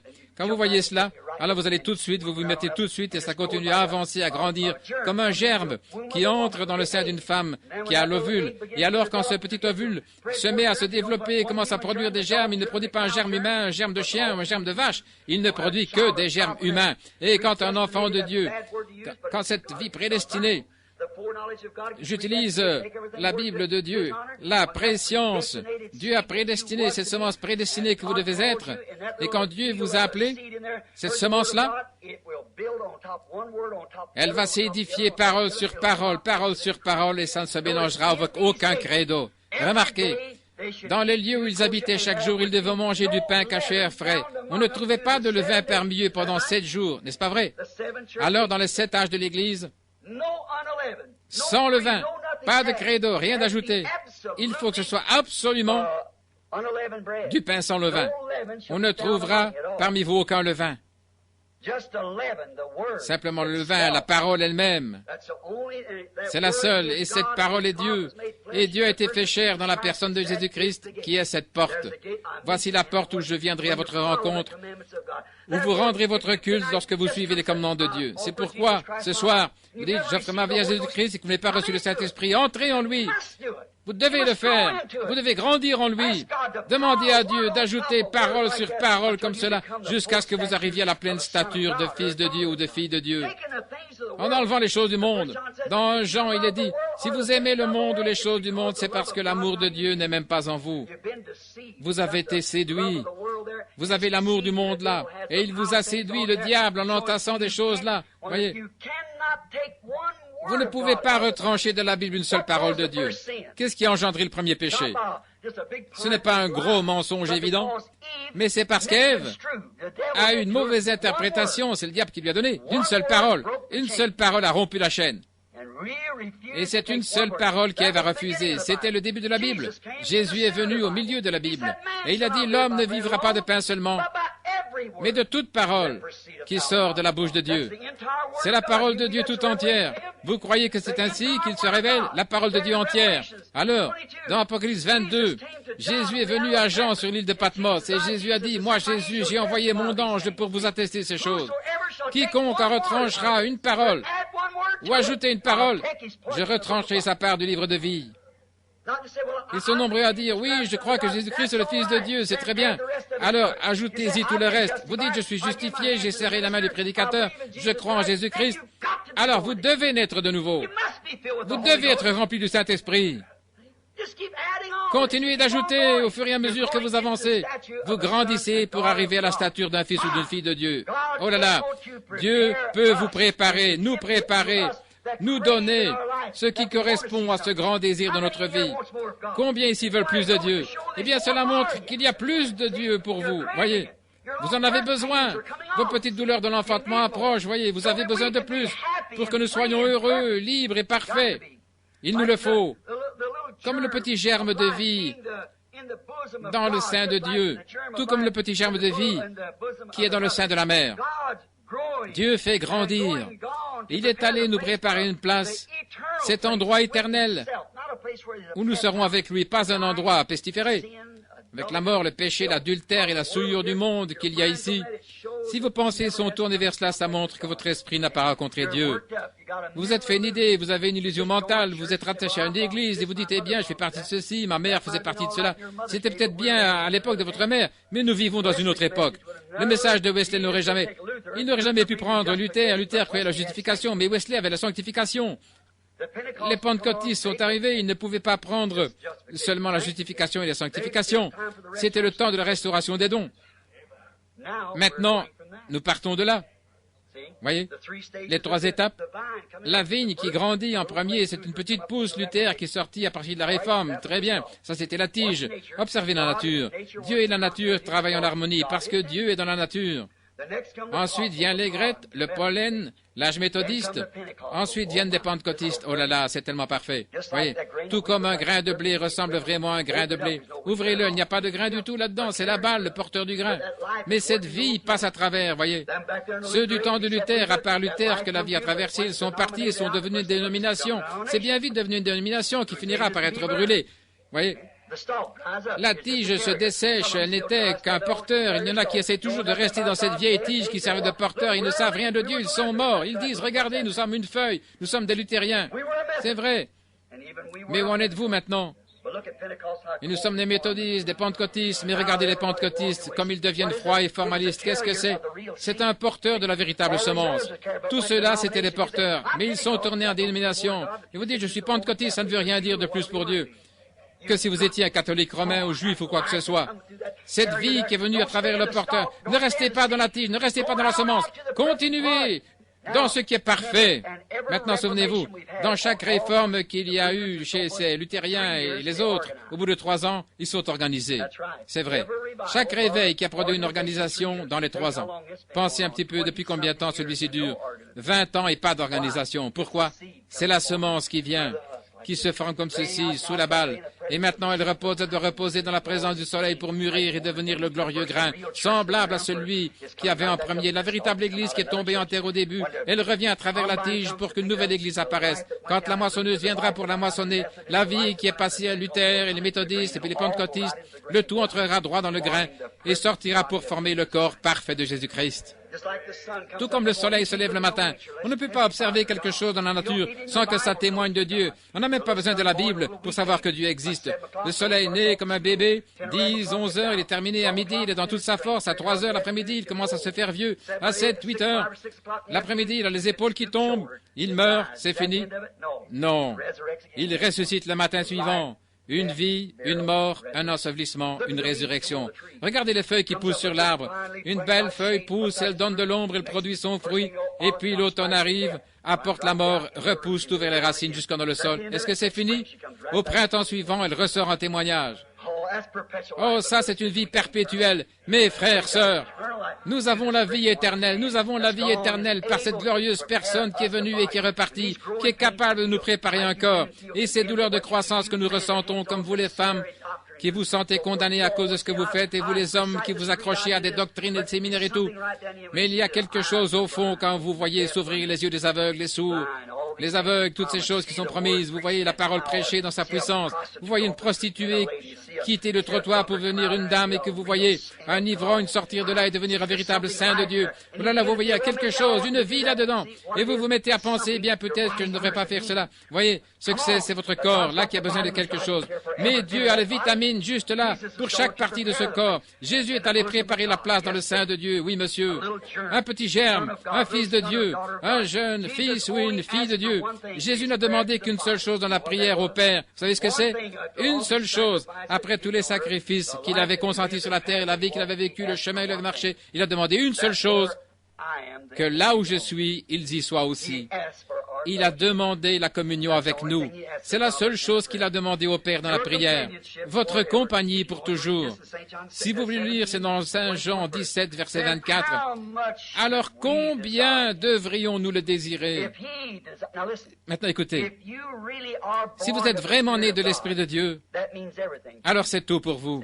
Voyez, ce n'est pas un livre de règles, ce n'est pas des lois et tout ce que vous vivez. Vous vivez par la grâce de Dieu, par l'Esprit de Dieu. J'ai souvent dit ceci, comme missionnaire, je pars outre-mer. Qu'en serait-il si je faisais venir ma femme, mes enfants, pour leur dire, eh bien, écoutez les enfants, écoutez Madame Branham, je suis ton mari.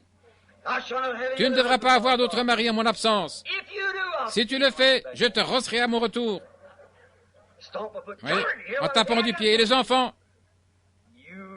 vous écoutez ce que je dis? Est-ce que ce serait un foyer maintenant? Et si elle disait, Monsieur Branham, je suis ta femme légitime. Toi non plus, tu ne devras pas avoir d'autres petites amies pendant ton voyage. Eh bien, ça ne serait pas un foyer, n'est-ce pas? Ça serait terrible. Nous ne faisons pas ça. Je l'aime elle-même. Quand elle sait que je vais partir, elle sait que je ne pars pas, à moins que le Seigneur m'appelle à partir. Nous nous mettons à genoux. Dieu bien-aimé, prends soin de ma petite compagne, de mes enfants. Et eux, ils disent, oh Dieu, prends soin de papa. Et quand nous partons là, maintenant, qu'arriverait-il si je faisais quelque chose de mal? Et si je commettais réellement une faute?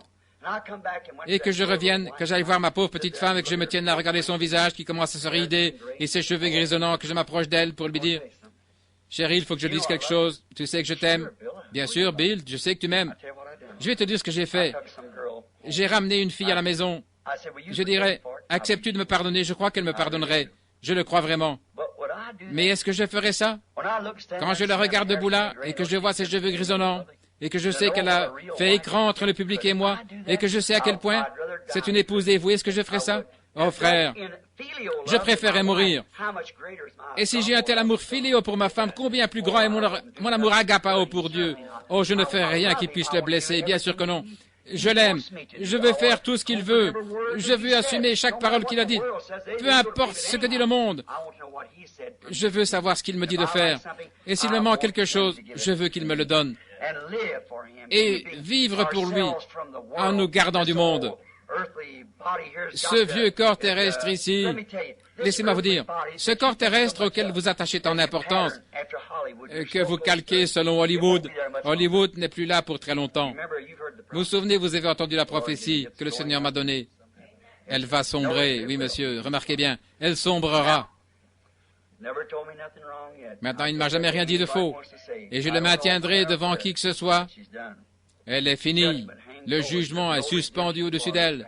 Il n'y a pas de rédemption pour elle, c'est passé. Oui. Maintenant, remarquez. Vivons pour lui en nous gardant du monde. Maintenant, écoutez. Vous regardez la télévision, certaines d'entre vous, les sœurs, et vous allez là, et les jeunes femmes, vous êtes jeunes, je sais bien, mais vous êtes chrétiennes. Oui. Vous êtes différentes. Vous n'avez pas à être comme le monde. Vous aimez les choses du monde. Pas seulement vous, les jeunes, mais aussi certaines d'entre vous qui êtes plus âgés. Eh bien, qu'est-ce que ça fait? Vous regardez la télévision, vous allez au magasin, et vous voyez ces petits vêtements bizarres que portent les femmes qui sont impies. Vous savez ce qui arrivera au jour du jugement. Vous avez beau être fidèle à votre mari, qu'on peut l'être. Au jour du jugement, vous allez répondre d'avoir commis adultère. Jésus a dit, quiconque regarde une femme pour la convoiter a déjà commis adultère avec elle dans son cœur. Qui est coupable? Vous. Vous vous êtes présenté. Ces shorts et ces pantalons. Il y a des femmes qui me parlent il n'y a pas longtemps, elles disent, je ne porte pas de shorts, frère Branham, Dieu soit loué. Moi, je porte des pantalons. Je lui dis, ça c'est pire. C'est pire. C'est à peine si on trouve encore des robes à acheter pour les femmes. Une femme m'a dit, eh bien c'est vrai, ce que vous avez dit, on n'en trouve plus. Mais on vend encore du tissu et des machines à coudre. Donc il n'y a pas d'excuse. Ça montre, sœur, je suis votre frère et je suis un serviteur de Christ qui devra répondre au jugement. Oui, vous serez coupable d'adultère parce que l'amour de Dieu a quitté votre cœur. Vous allez toujours aux réunions, vous dansez peut-être dans l'esprit, peut-être que vous parlez en langue. Ces choses sont bonnes, mais ce n'est pas ça. Non, monsieur. Rappelez-vous, la Bible dit, dans les derniers jours, il se lèvera de faux Christ, pas de faux Jésus. Ça, on ne s'y laisserait pas prendre. Mais de faux Christ, des faux oints. Ils sont vraiment oints de l'esprit du Saint-Esprit, et pourtant, ils sont faux. Oui. Vous êtes un être triple. À l'extérieur est le corps, vous avez 5 sens qui vous permettent de contacter votre demeure terrestre. À l'intérieur, il y a un esprit, lui aussi a 5 sens, l'affection, la conscience et ainsi de suite, par lesquels vous pouvez contacter. Mais à l'intérieur, il y a l'âme. Rappelez-vous que la pluie tombe sur les justes et les injustes. La même pluie qui fait pousser le grain de blé fait aussi pousser le chardon, voyez. Qu'est-ce que c'est? À l'intérieur de cette semence, il y a une nature, et cette nature se manifeste. Elle peut se trouver dans le même champ, juste à côté de la mauvaise herbe. La mauvaise herbe et le blé se côtoient et se réjouissent autant l'une que l'autre. Ils baissent la tête, ils ont besoin d'eau. Et quand la pluie vient, le chardon crie aussi fort que le blé. Mais c'est à leurs fruits qu'on les reconnaît. Vous, chrétiens, il se peut que je ne vous revoie plus. Ça fait des années que je n'étais pas venu ici. Je ne vous reverrai peut-être plus. Alignez-vous avec la parole de Dieu. Regardez-vous dans le miroir. C'est comme un petit garçon un jour qui venait de la campagne.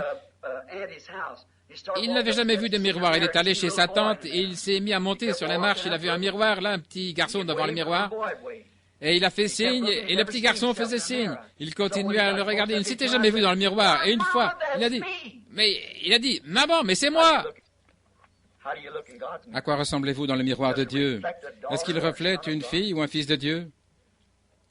Est-ce que vous entendez quelque chose qui vous fait détester l'homme qui pêche? Voyez-vous dans les Écritures une maison dont cet autre-là aurait besoin, cette maison. Maintenant, souvenez-vous, nous faisons tellement de cas de ce corps, nous mettons tellement de vêtements, nous faisons des choses qui ne sont pas nécessaires, changer après changer, toutes ces choses. Si vous mettez votre escalier en rouge, regardez les Jones faire la même chose, ou si vous changez de voiture, voyez-vous, c'est l'époque de l'imitation. Il suffit qu'une femme vienne à l'église en portant un certain chapeau, et vous verrez toutes les femmes porter ce genre de chapeau, spécialement si c'est la femme du pasteur, voyez. C'est vraiment vrai. C'est le temps de l'imitation.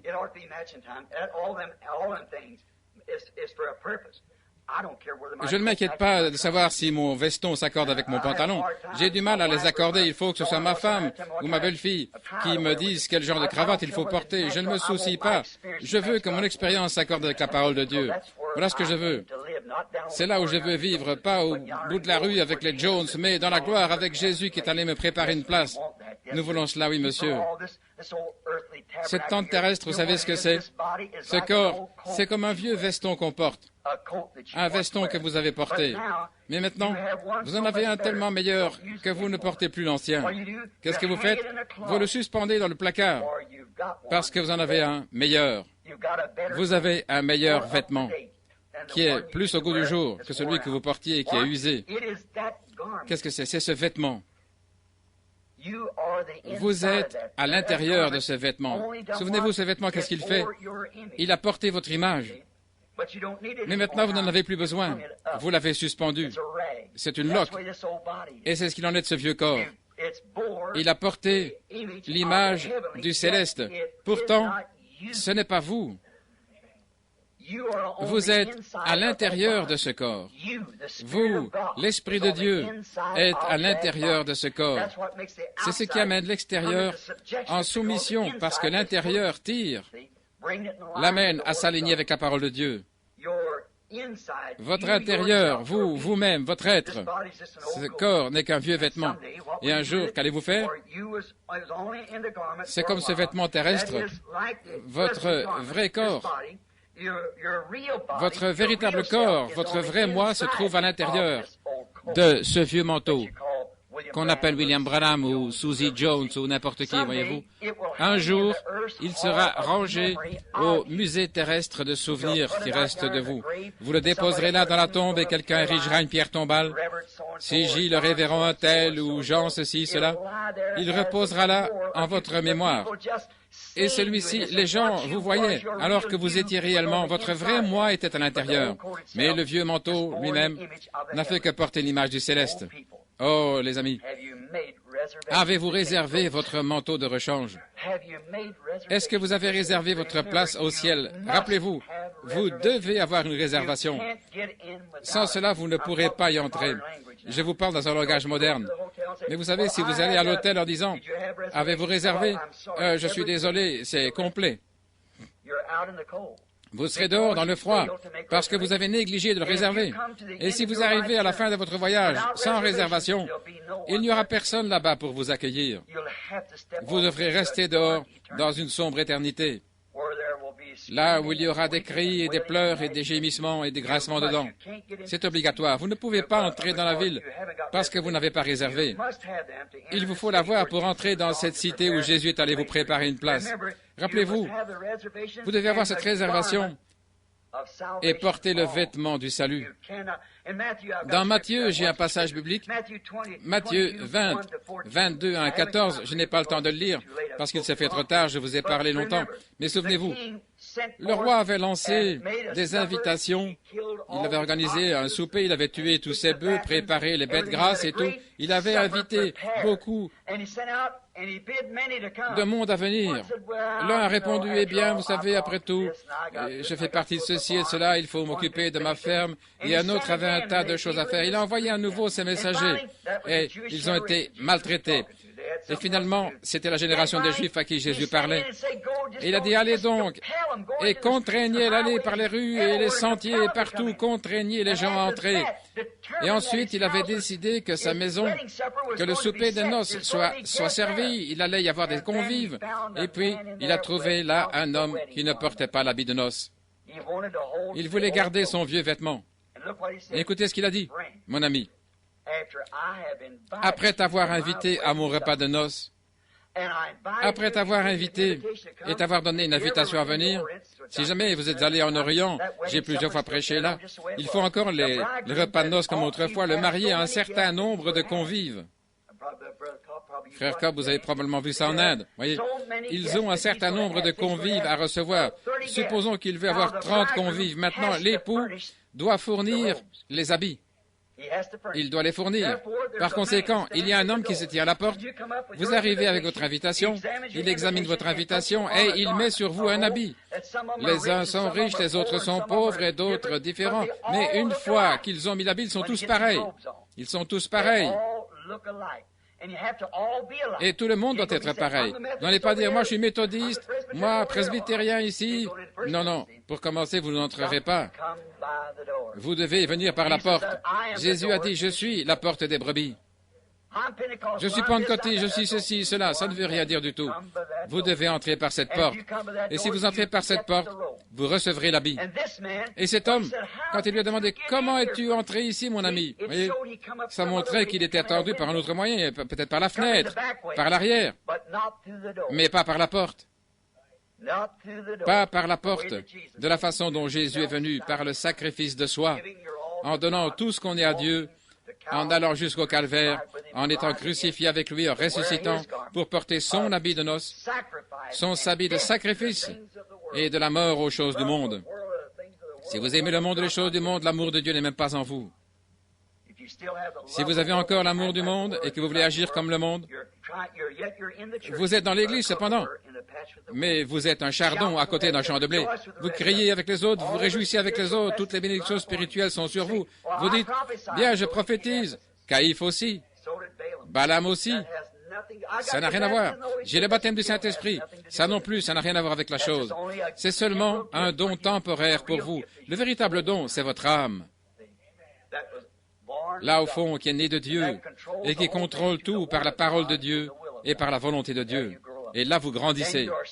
Alors, vous êtes un fils ou une fille de Dieu. Vous êtes un enfant de Dieu.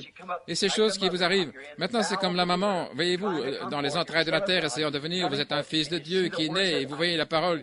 Je devrais faire ceci, je devrais naître de nouveau. Eh bien, j'appartiens à l'Église. Ça ne veut rien dire du tout. Je suis méthodiste, ma mère. C'était valable pour votre mère. Je suis pentecôtiste, je fais partie de ceci. Si vous n'êtes pas aligné avec cette parole, il y a quelque chose qui cloche, voyez. À ce moment-là, vous voyez, c'est que votre vrai Père n'est pas Dieu. Parce que cela commence réellement dans votre âme. Avant même qu'il y ait un esprit, c'était votre âme. Si cette âme n'est pas venue de Dieu, donc elle n'était pas un germe de Dieu dès le départ, vous êtes séduit. Vous êtes dans un champ de mauvaises herbes, rendant témoignage de mauvaises herbes du monde, naissant, agissant comme le monde, Aimons les choses du monde parce que l'amour de Dieu n'est pas en vous. Et il y aura des faux oins dans les derniers jours. Pas de faux Jésus. Ça, on s'y laisserait pas prendre. Mais de faux oins. Ils sont oins, oui, monsieur. Mais ils sont antichrist. Ils sont oins de l'esprit pour faire les prodiges et les miracles que Christ a fait. Mais ils ne veulent pas s'aligner avec la parole. Oui. Beaucoup viendront à moi ce jour en disant, Seigneur, n'ai-je pas prophétisé, chassé des démons en ton nom? Et il dira, retirez-vous de moi, vous qui commettez l'iniquité. Je ne vous ai même jamais connu. J'étais pentecôtiste, Seigneur. Gloire à Dieu. J'ai crié, j'ai parlé en langue, j'ai imposé les mains aux malades, je les ai guéris, j'ai chassé les démons. Retirez-vous de moi, vous qui commettez l'iniquité. Je ne vous ai jamais connu. Voyez-vous ce que je veux dire? Oh, petits enfants, est-ce que vous ressentez le besoin de cette vitamine? Ce soir, c'est quelque chose. Il y a un corps qui attend là-bas. Il y a un corps que nous allons recevoir qui nous attend. Les amis, ne soyez pas séduits, ne soyez pas séduits. Le diable est un séducteur. Même l'habit de noces, vous devez le porter, il le faut. Maintenant, nous sommes au temps du soir. Le corps terrestre va bientôt disparaître et nous nous préparons à entrer dans le corps céleste. Et maintenant, nous percevons cet étrange appel de Dieu pour nous rendre dans ce glorieux Éden. Et avant de naître ici, nos petits corps réclamaient quelque chose qui devait être fourni, sans quoi nous serions ici un enfant souffrant. Là où auprès de Dieu, il n'y aura pas de souffrance. Ils sont tous parfaitement alignés, l'épouse exactement comme l'était l'époux, la parole manifestée en sa saison. Puisse Dieu vous accorder ce soir, les enfants, à chacun de vous. Il y a un ciel où aller, il y a un enfer à éviter. Maintenant, beaucoup savent que le Seigneur m'a donné des visions, des milliers de visions.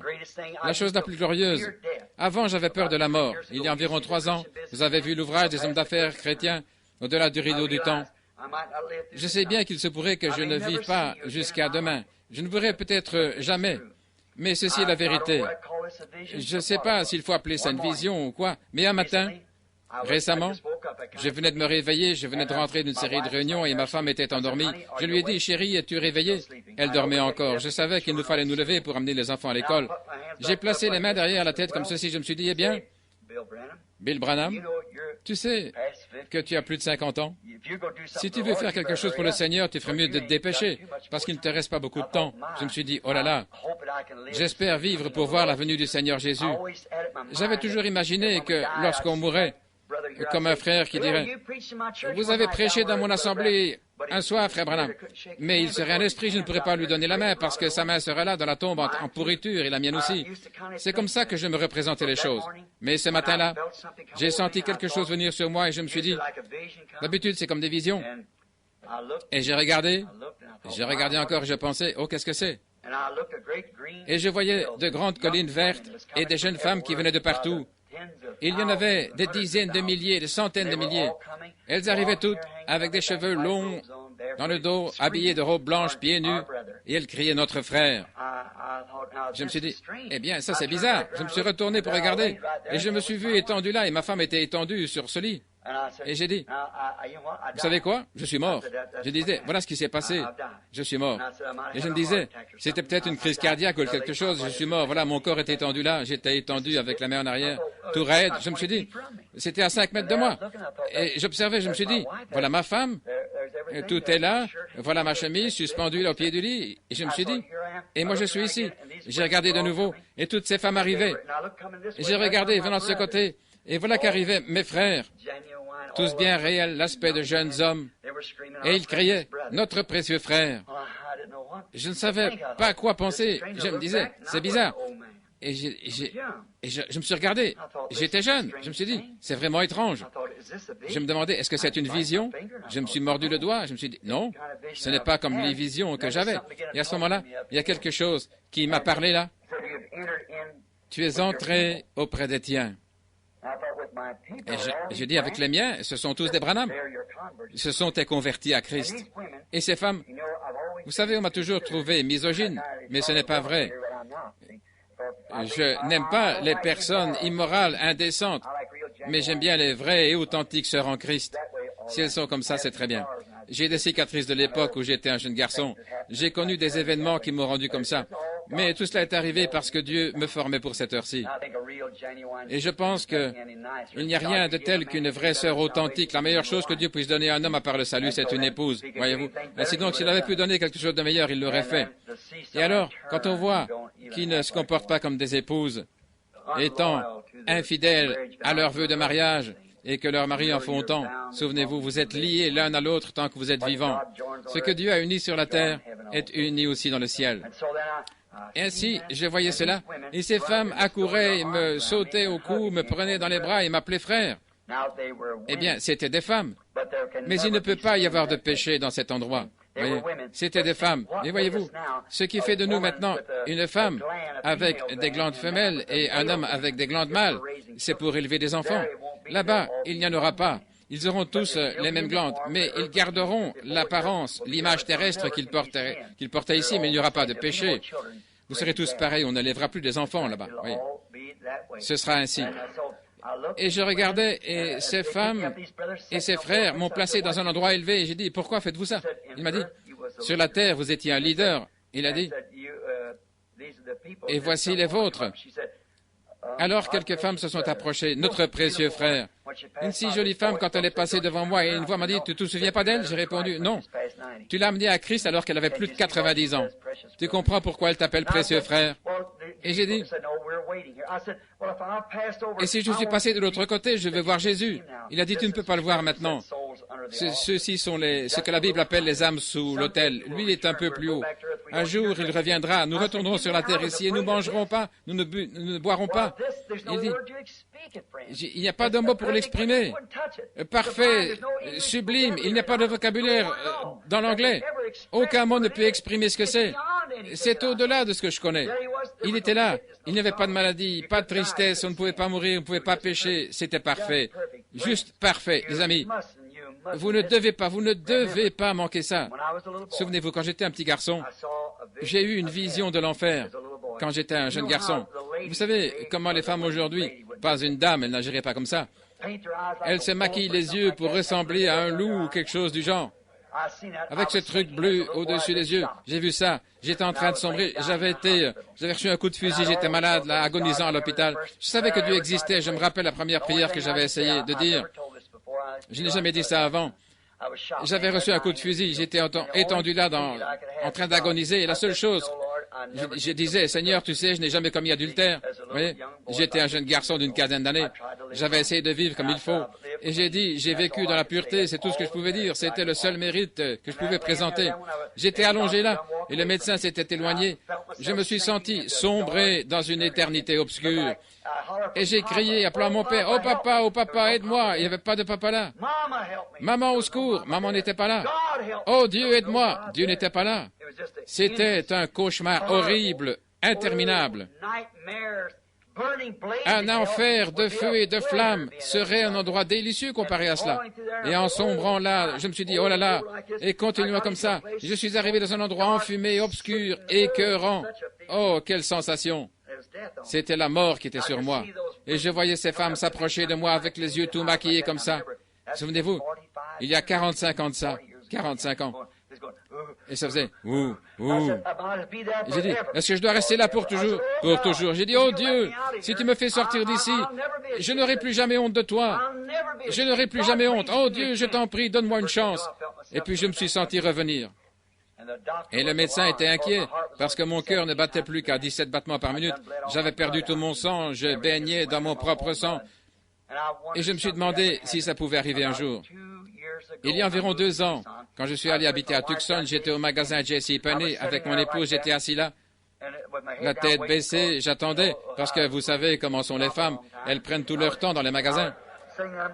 Alors j'étais assis là, la tête baissée comme ça, et à l'arrivée de l'escalator, voilà, j'ai vu arriver quelques-unes de ces femmes avec des cheveux coupés à l'hydrocéphale, les yeux tout maquillés, et elles parlaient en espagnol.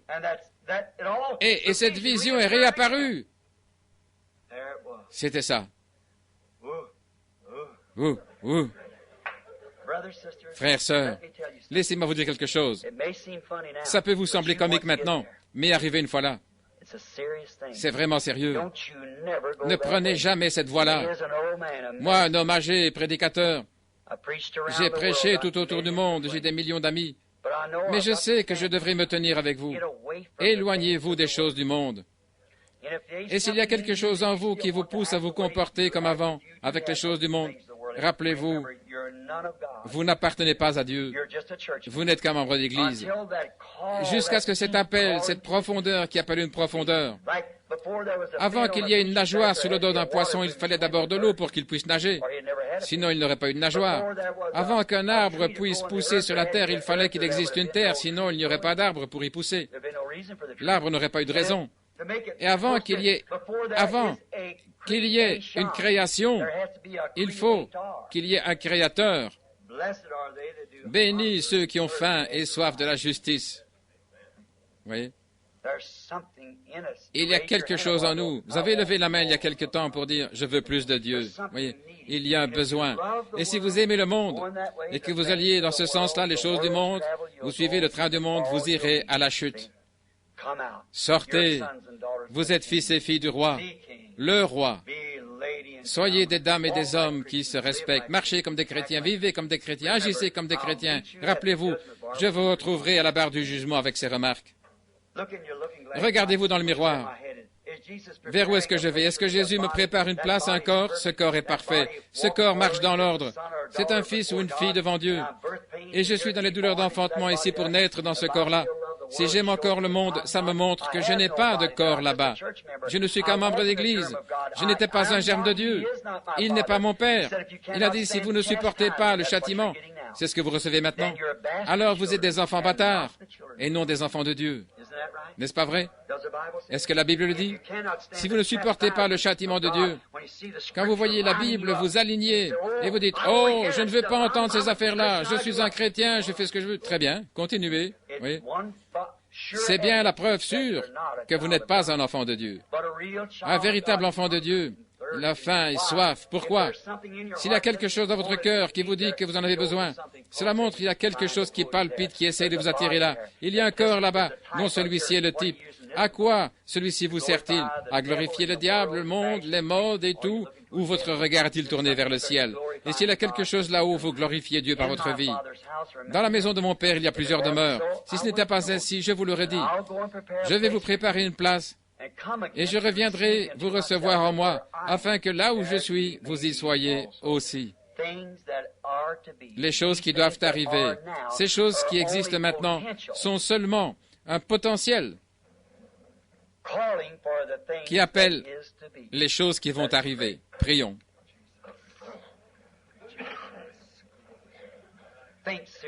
Réfléchissez sérieusement, cher ami chrétien. Pensez sérieusement un moment. Soyons vraiment calmes. Laissons parler le Saint-Esprit. Maintenant, le Seigneur Jésus m'a envoyé vers vous, les pentecôtistes, il y a bien longtemps. L'un de vous ici est devenu votre pasteur. Il dit qu'il a trouvé sa vocation à travers mon ministère. Il a vu le Seigneur Jésus ouvrir les yeux des aveugles, les hydrocéphales redevenir normaux. Je fais toujours des services de guérison. Mais je réalise que j'ai prié pour beaucoup de gens qui étaient très malades.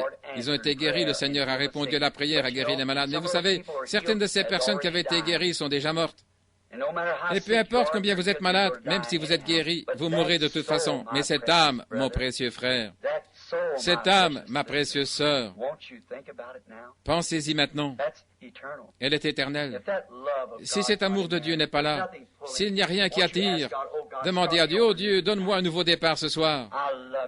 Je t'aime, Seigneur, je veux t'aimer. Il y a quelque chose dans mon cœur qui me dit que je dois vivre plus près de toi. Je veux venir maintenant, Seigneur. » Si cette personne ou ces personnes sont dans cette salle ou en dehors de cette salle, je vous demande, en tant que serviteur de Christ, au nom de Jésus-Christ, voulez-vous bien, avec la tête baissée, lever la main vers Dieu et dire ceci, « Oh Dieu, attire-moi plus près de toi. Je veux m'aligner avec tout ce que tu es dans ta parole. » Levez les mains maintenant et soyez vraiment honnêtes. Pensez-y. Vous dites, j'ai fait ceci, j'ai créé dans l'esprit, j'ai parlé en langue. Mais écoutez, il manque quelque chose dans ma vie. En regardant dans le miroir de la parole de Dieu, je sais qu'il y a quelque chose. Je vais à l'église mais je ne suis pas ce que je devrais être. Vous voyez, ça montre qu'il y a quelque chose. Maintenant, si vous voyez que vous n'êtes pas aligné avec la parole de Dieu et qu'il n'y a rien en vous qui vous pousse à lever la main, on voit qu'il y a quelque chose qui ne va pas. Ma mère disait, on ne peut faire sortir du sang d'un navet parce qu'il n'y a pas de sang là-dedans. Oui. Réfléchissez bien sérieusement. C'est peut-être votre dernière occasion. Il y a 30 ou 40 mains levées, même des ministres. Soyez bien respectueux un instant. Maintenant, pensez là directement, Seigneur Dieu, je pourrais être tué ce soir dans un accident. Je pourrais mourir d'une crise cardiaque. Un de ces matins, il se pourrait que j'appelle le médecin, qu'il vienne et que mon pouls soit en train de faiblir. Je m'en irai, j'appuierai ma joue contre l'oreiller. Oh Dieu, oh Dieu, oh Dieu. Oui, ce serait le dernier battement de votre cœur. Vous arriviez à cette grande porte. Vous ne vous en sortirez pas, à moins d'être né de nouveau de l'Esprit de Dieu. Vous ne vous en sortirez pas, à moins qu'il y ait quelque chose en vous, après être né de l'Esprit de Dieu, qui a faim et soif d'avancer avec Dieu. Voyez, vous êtes un enfant de la terre, dans les entrailles de la terre, en attente de naître dans le royaume de Dieu, car il est allé vous préparer un autre corps, un corps parfait. Maintenant, pensez-y profondément et prions ensemble. Cher Dieu, alors que je sais que ceci est inscrit dans le livre, le grand recueil, les progrès de la science ont de quoi nous réveiller, Seigneur, à des réalités. C'est que chaque geste que nous faisons fait plusieurs fois le tour du monde au moment même où nous le faisons. Nous le voyons par la télévision. Nous comprenons, Père, que la télévision ne fabrique pas une image, mais qu'elle ne fait que canaliser les vibrations dans un tube pour faire voir l'image. Même la couleur des vêtements que nous portons se montre par les ondes dans l'air, cette vibration qui parcourt le monde. Comment donc nos sœurs peuvent-elles porter ce genre de vêtements, agir comme cela et ne même pas avoir soif, les visages maquillés, les cheveux coupés, des prédicateurs qui étudient la théologie dans un séminaire et prennent des paroles d'hommes et par leur tradition rendent les commandements de Dieu sans effet sur les gens, par leur tradition en disant qu'il suffit d'être membre d'Église, c'est tout. Oh Dieu, est-ce qu'ils réalisent que chaque mot que nous prononçons, c'est prouvé scientifiquement, est enregistré dès le début de notre vie sur cette terre jusqu'à notre mort, et qu'ensuite cela est gardé dans l'album de Dieu pour être repassé au jugement? Comment allons-nous échapper à la condamnation de Dieu alors que ça nous a été montré si clairement et nous l'avons rejeté? Oh cher Dieu, ces paroles ne meurent jamais. Elles continuent. L'enregistrement repassera au jour du jugement. Tu as vu ces mains levées, Père. Ce sera montré au jour du jugement. Et aussi ce que leur cœur pensait sera montré là au jour du jugement. Maintenant, Père Dieu, je te demande, en tant que ton serviteur, je te prie d'ôter toute iniquité de ton peuple. L'iniquité, c'est quelque chose que nous savons que nous devrions faire et nous ne faisons pas. David a dit, si j'avais conçu l'iniquité dans mon cœur, le Seigneur ne m'aurait pas exaucé. Je te prie, ô Dieu, d'ôter notre iniquité, car la parole est ton miroir qui révèle à quel point nous sommes loin d'être des fils et des filles du roi. Père, je te prie de le faire ce soir, et établis un autel là où les gens sont assis, établis un autel dans leur cœur, que leur cœur soit un autel, que le monde s'éloigne de chaque frère, de chaque sœur qui est ici, et que ce petit germe de vie, ce gène de Dieu dont nous venons de parler, que cet attribut qui est descendu de Dieu et qui a été manifesté ici pour honorer et glorifier Dieu, oh Dieu, éloigne le monde d'eux. Pour les autres, je ne peux pas prier, Seigneur, car leur maladie est à la mort, et il n'y a rien en eux qui puisse les faire bouger. Mais pour ceux qui peuvent bouger et qui savent que c'est mal, purifie leur cœur et leur âme ce soir, Père, et qu'ils soient remplis de ton esprit, marchant dans ta lumière. Bénis ce jeune et bien-aimé pasteur à l'allure forte ici, Seigneur, ce jeune homme qui a été influencé d'après ce qu'il a dit, parce qu'il t'a vu faire, ce jeune homme bien.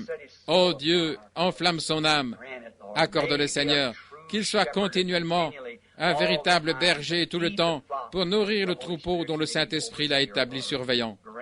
Accorde-le, Seigneur, qu'il ne se détourne ni à droite ni à gauche, qu'il n'y ait point de place pour un credo, rien d'autre, mais que ce soit la parole de Dieu non frelatée qui sorte de sa bouche. Bénis-le, bien-aimé. Dieu, lui et sa famille et son assemblée, sois avec eux tous. Je te confie ceci, Père. La semence a été semée. Qu'elle tombe sur la semence qui a été destinée à la vie et qu'elle fasse grandir des chrétiens forts et solides dans cette assemblée ici et dans d'autres assemblées d'où ils viennent, accorde le Seigneur. Je te les remets au nom de Jésus-Christ, le Fils de Dieu. Et Père, il a été blessé pour nos péchés, brisé pour nos iniquités. Le châtiment de notre paix est tombé sur lui et par ses meurtrissures, nous sommes guéris. J'ai vu passer par la porte il y a quelques instants une pauvre femme toute nerveuse, soucieuse. Et ô Dieu, quelles choses glorieuses ont été accomplies dans sa famille. Combien tu t'es manifesté. Je te prie, ô Dieu, pour cette femme. Enlève le passé de sa vie, Seigneur, et guéris-la ce soir. Le veux-tu, Seigneur? Accepte-la en toi. Je vois des petits-enfants assis ici, Seigneur, qui ont besoin de guérison, et d'autres. Je te prie de les guérir, Père. Accorde-le. Que ta glorieuse puissance de guérison vienne guérir nos âmes et nos corps. Et maintenant, pour vous qui êtes dans l'Église ici ou à l'extérieur, et qui avez besoin de guérison, je vous demanderai de lever la main et de dire « J'ai besoin de guérison, frère Branham ». On dirait que tout le monde en a besoin. Très bien. Croyez-vous que je suis un serviteur de Christ? Dites « Amen ». Alors je voudrais que vous posiez les mains les uns sur les autres. Imposez-vous simplement les mains. Vous avez levé la main pour montrer que vous croyez en Dieu. Jésus-Christ a dit, dans sa dernière commission à l'Église, « Allez par tout le monde et prêchez la bonne nouvelle à toute la création. Celui qui croira et sera baptisé sera sauvé. Celui qui ne croira pas sera condamné. Et voici les signes qui accompagneront ceux qui croient. En mon nom, ils chasseront les démons. Ils parleront de nouvelles langues. S'ils saisissent des serpents ou boivent quelques breuvages mortels, cela ne fera pas de mal. Mais s'ils imposent les mains aux malades, ils seront guéris. » Jésus l'a dit. Souvenez-vous. C'est lui qui l'a dit. Cela doit arriver. Il ne l'aurait pas dit s'il n'y avait pas quelqu'un qui pouvait recevoir cette parole. Juste comme le sein de Marie a pu recevoir le germe, une vierge concevra. Comme un palmier pouvait être créé et un chêne sur une colline. C'est sa parole qui l'a fait. Sa parole peut s'accrocher à votre cœur maintenant même. Je suis un croyant, Seigneur. Cet homme ou cette femme sur qui je pose les mains est une personne souffrante. Je ne prie pas pour moi-même parce qu'il prie pour moi. Je prie pour elle ou pour lui. Et ô Dieu, guéris-le, guéris-la. Et je suis un croyant. Et nous voici rassemblés. Nous venons d'entendre que nous étions avec Christ quand il marchait sur la terre. Nous faisons partie de sa parole. Nous avons souffert avec lui. Nous avons saigné avec lui. Nous sommes morts avec lui. Nous avons été ensevelis avec lui. Nous sommes ressuscités avec lui et assis ensemble dans les lieux célestes en Christ Jésus, le grand roi qui est assis au milieu de nous. Et je suis un fils ou une fille de ce roi. Et j'ai ma main posée sur un fils ou une fille du roi qui prie pour moi alors que je prie pour lui. Maintenant, Seigneur, exauce ma prière en guérissant ce fils de Dieu ou cette fille de Dieu. Prions maintenant ensemble les uns pour les autres. Seigneur Jésus, nous venons humblement confessant nos torts. Nous venons en confessant que nous méritons la maladie, la mort et la peine. Mais nous acceptons ton expiation pour nos péchés et notre maladie. Et ce soir, ces fils et ces filles de Dieu qui sont ici, qui ont entendu la correction de la parole et qui ont levé la main pour indiquer qu'ils veulent une marche plus proche de toi, ils posent les mains les uns sur les autres parce qu'ils croient que ta parole est vraie. Ils croient que nous sommes maintenant ressuscités avec Christ, assis dans les lieux célestes. Ils posent les mains et prient les uns pour les autres. Tu as dit que la prière de la foi sauvera le malade et que Dieu le relèvera et que s'il a commis des péchés, il lui sera pardonné. Confessez donc vos péchés les uns pour les autres et priez les uns pour les autres, afin que vous soyez guéris, car la prière agit. La prière du juste a une grande efficacité. Ô Dieu éternel, entends la prière de ton serviteur. Et maintenant il est écrit aussi, si mon peuple, sur qui est invoqué mon nom, s'assemble et prie, alors je l'entendrai des cieux. Ô Dieu, entends la prière de tes enfants. Envoie le Saint-Esprit sur cet auditoire comme un puissant vent impétueux, et nous amenons ces gens devant Dieu. Satan, tu es vaincu. Tu es un être vaincu. Jésus-Christ t'a conquis au calvaire. Tu n'as aucun pouvoir. Tu es un bluffeur. Nous te repoussons ce soir, au nom de Jésus-Christ. Sors de ces gens ici, et vos maladies et affections, et qu'ils soient libres, au nom de Jésus-Christ, le Fils de Dieu.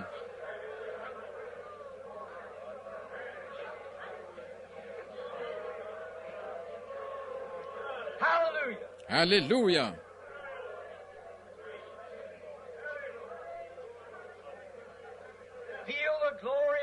Vous ressentez la gloire de Dieu.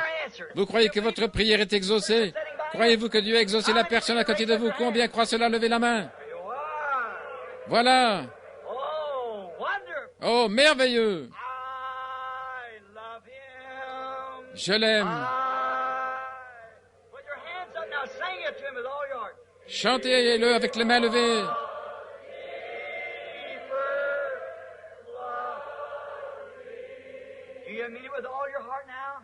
Le pensez-vous de tout votre cœur?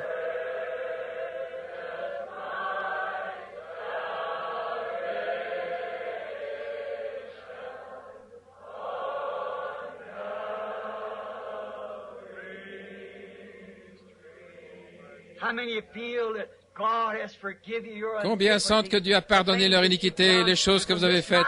Et dès ce soir, ô agneau de Dieu, je promets de marcher correctement.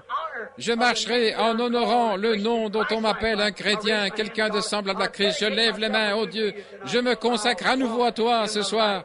Je marcherai dans la lumière.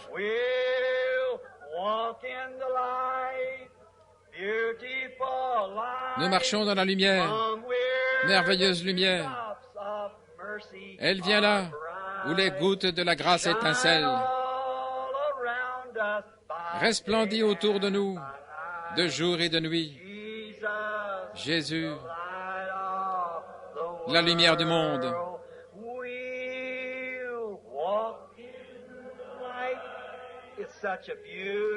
C'est une telle merveilleuse lumière.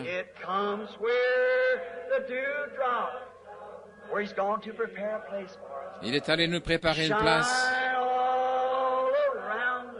Resplendit autour de nous, le jour et la nuit. Jésus, la lumière du monde.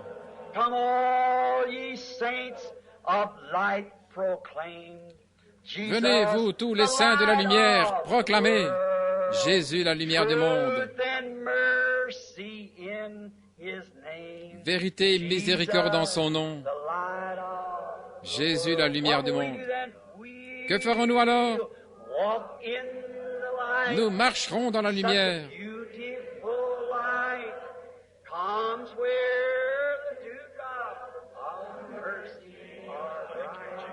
Shine all around us by day and by night. Jesus, the light of the world. Oh, don't you feel all scoured out? Oh, est-ce que vous ne sentez pas tout nettoyé? Oh, donnons-nous la main les uns les autres. Walk in the light. It's such a beautiful light. Comes where God bless you. Sovereign mercy. Shine all around us by day and by night. Jesus, the light of the world. Let's just close our eyes and hum it. Fermons simplement les yeux et fredonnons-le. We act like children. We are children. Nous agissons comme des enfants. Nous sommes des enfants. And it comes where the dewdrop of mercy are bright. Oh, shine all around us by day and by night. Jesus, the light of the world. Don't you love him? Ne l'aimez-vous pas? My faith looks up to thee. Ma foi regarde à toi. Toi, agneau du calvaire. Fermez les yeux et chantez-le. Adorez-le en esprit. Now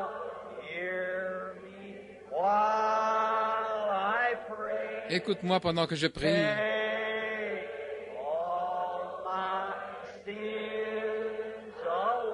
Enlève tous mes péchés.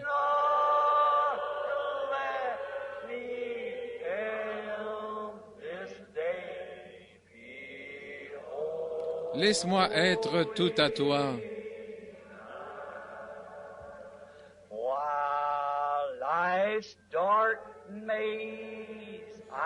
Alors que je traverse ce sombre labyrinthe de la vie,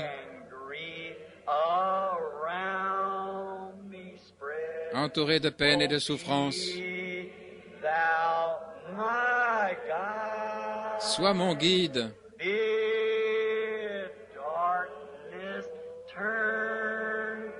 Fais que les ténèbres se changent en jour.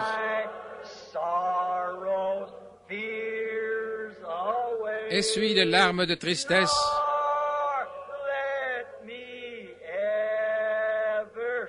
Ne me laisse jamais m'éloigner de toi. Oh là là. Vous savez, je suis un peu vieux jeu. Je trouve que ça vaut 1000 fois mieux que toutes ces nouvelles impostures saccadées, en fandango et en rock'n'roll. Ces poètes d'autrefois qui ont écrit ces cantiques, c'est le Saint-Esprit qui a tenu cette plume et qui s'est mis à écrire. Je pense à Eddie Peronet, à Fanny Crosby.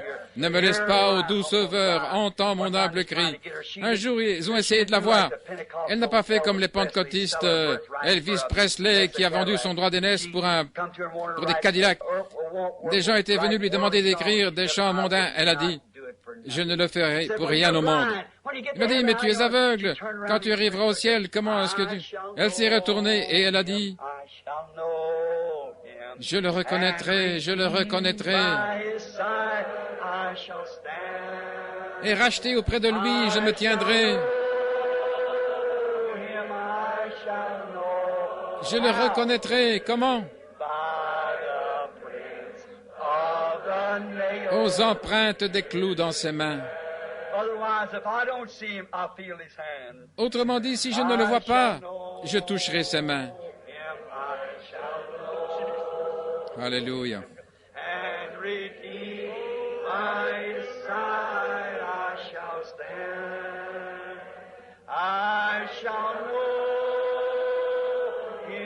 Je le reconnaîtrai, je le reconnaîtrai aux empreintes des clous dans ses mains.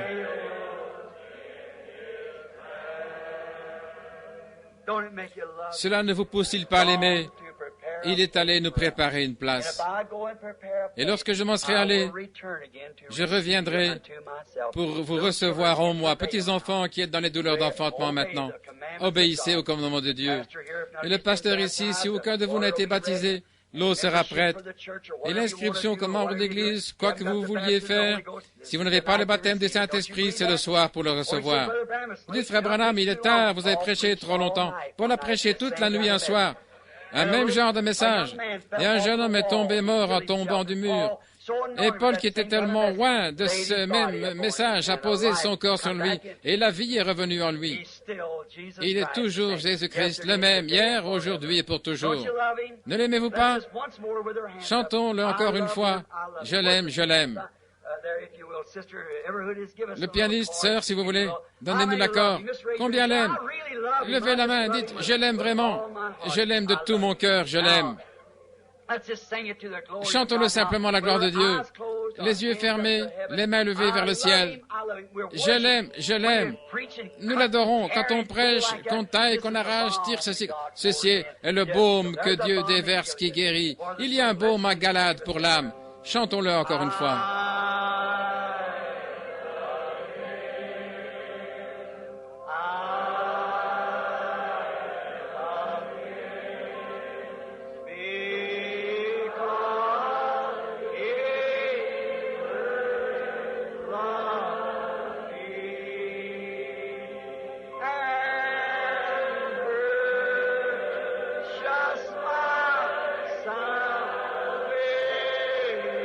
Je l'aime car il m'aima le premier et acquis mon salut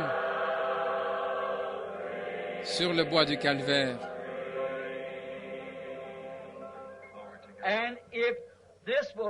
À ceci, tous connaîtront que vous êtes mes disciples, si vous avez l'amour les uns pour les autres. C'est ça. Si nous ne sommes pas capables de nous aimer les uns les autres, nous qui nous voyons, comment pourrons-nous nous aimer? Comment pourrons-nous aimer Dieu que nous ne voyons pas? Je l'aime,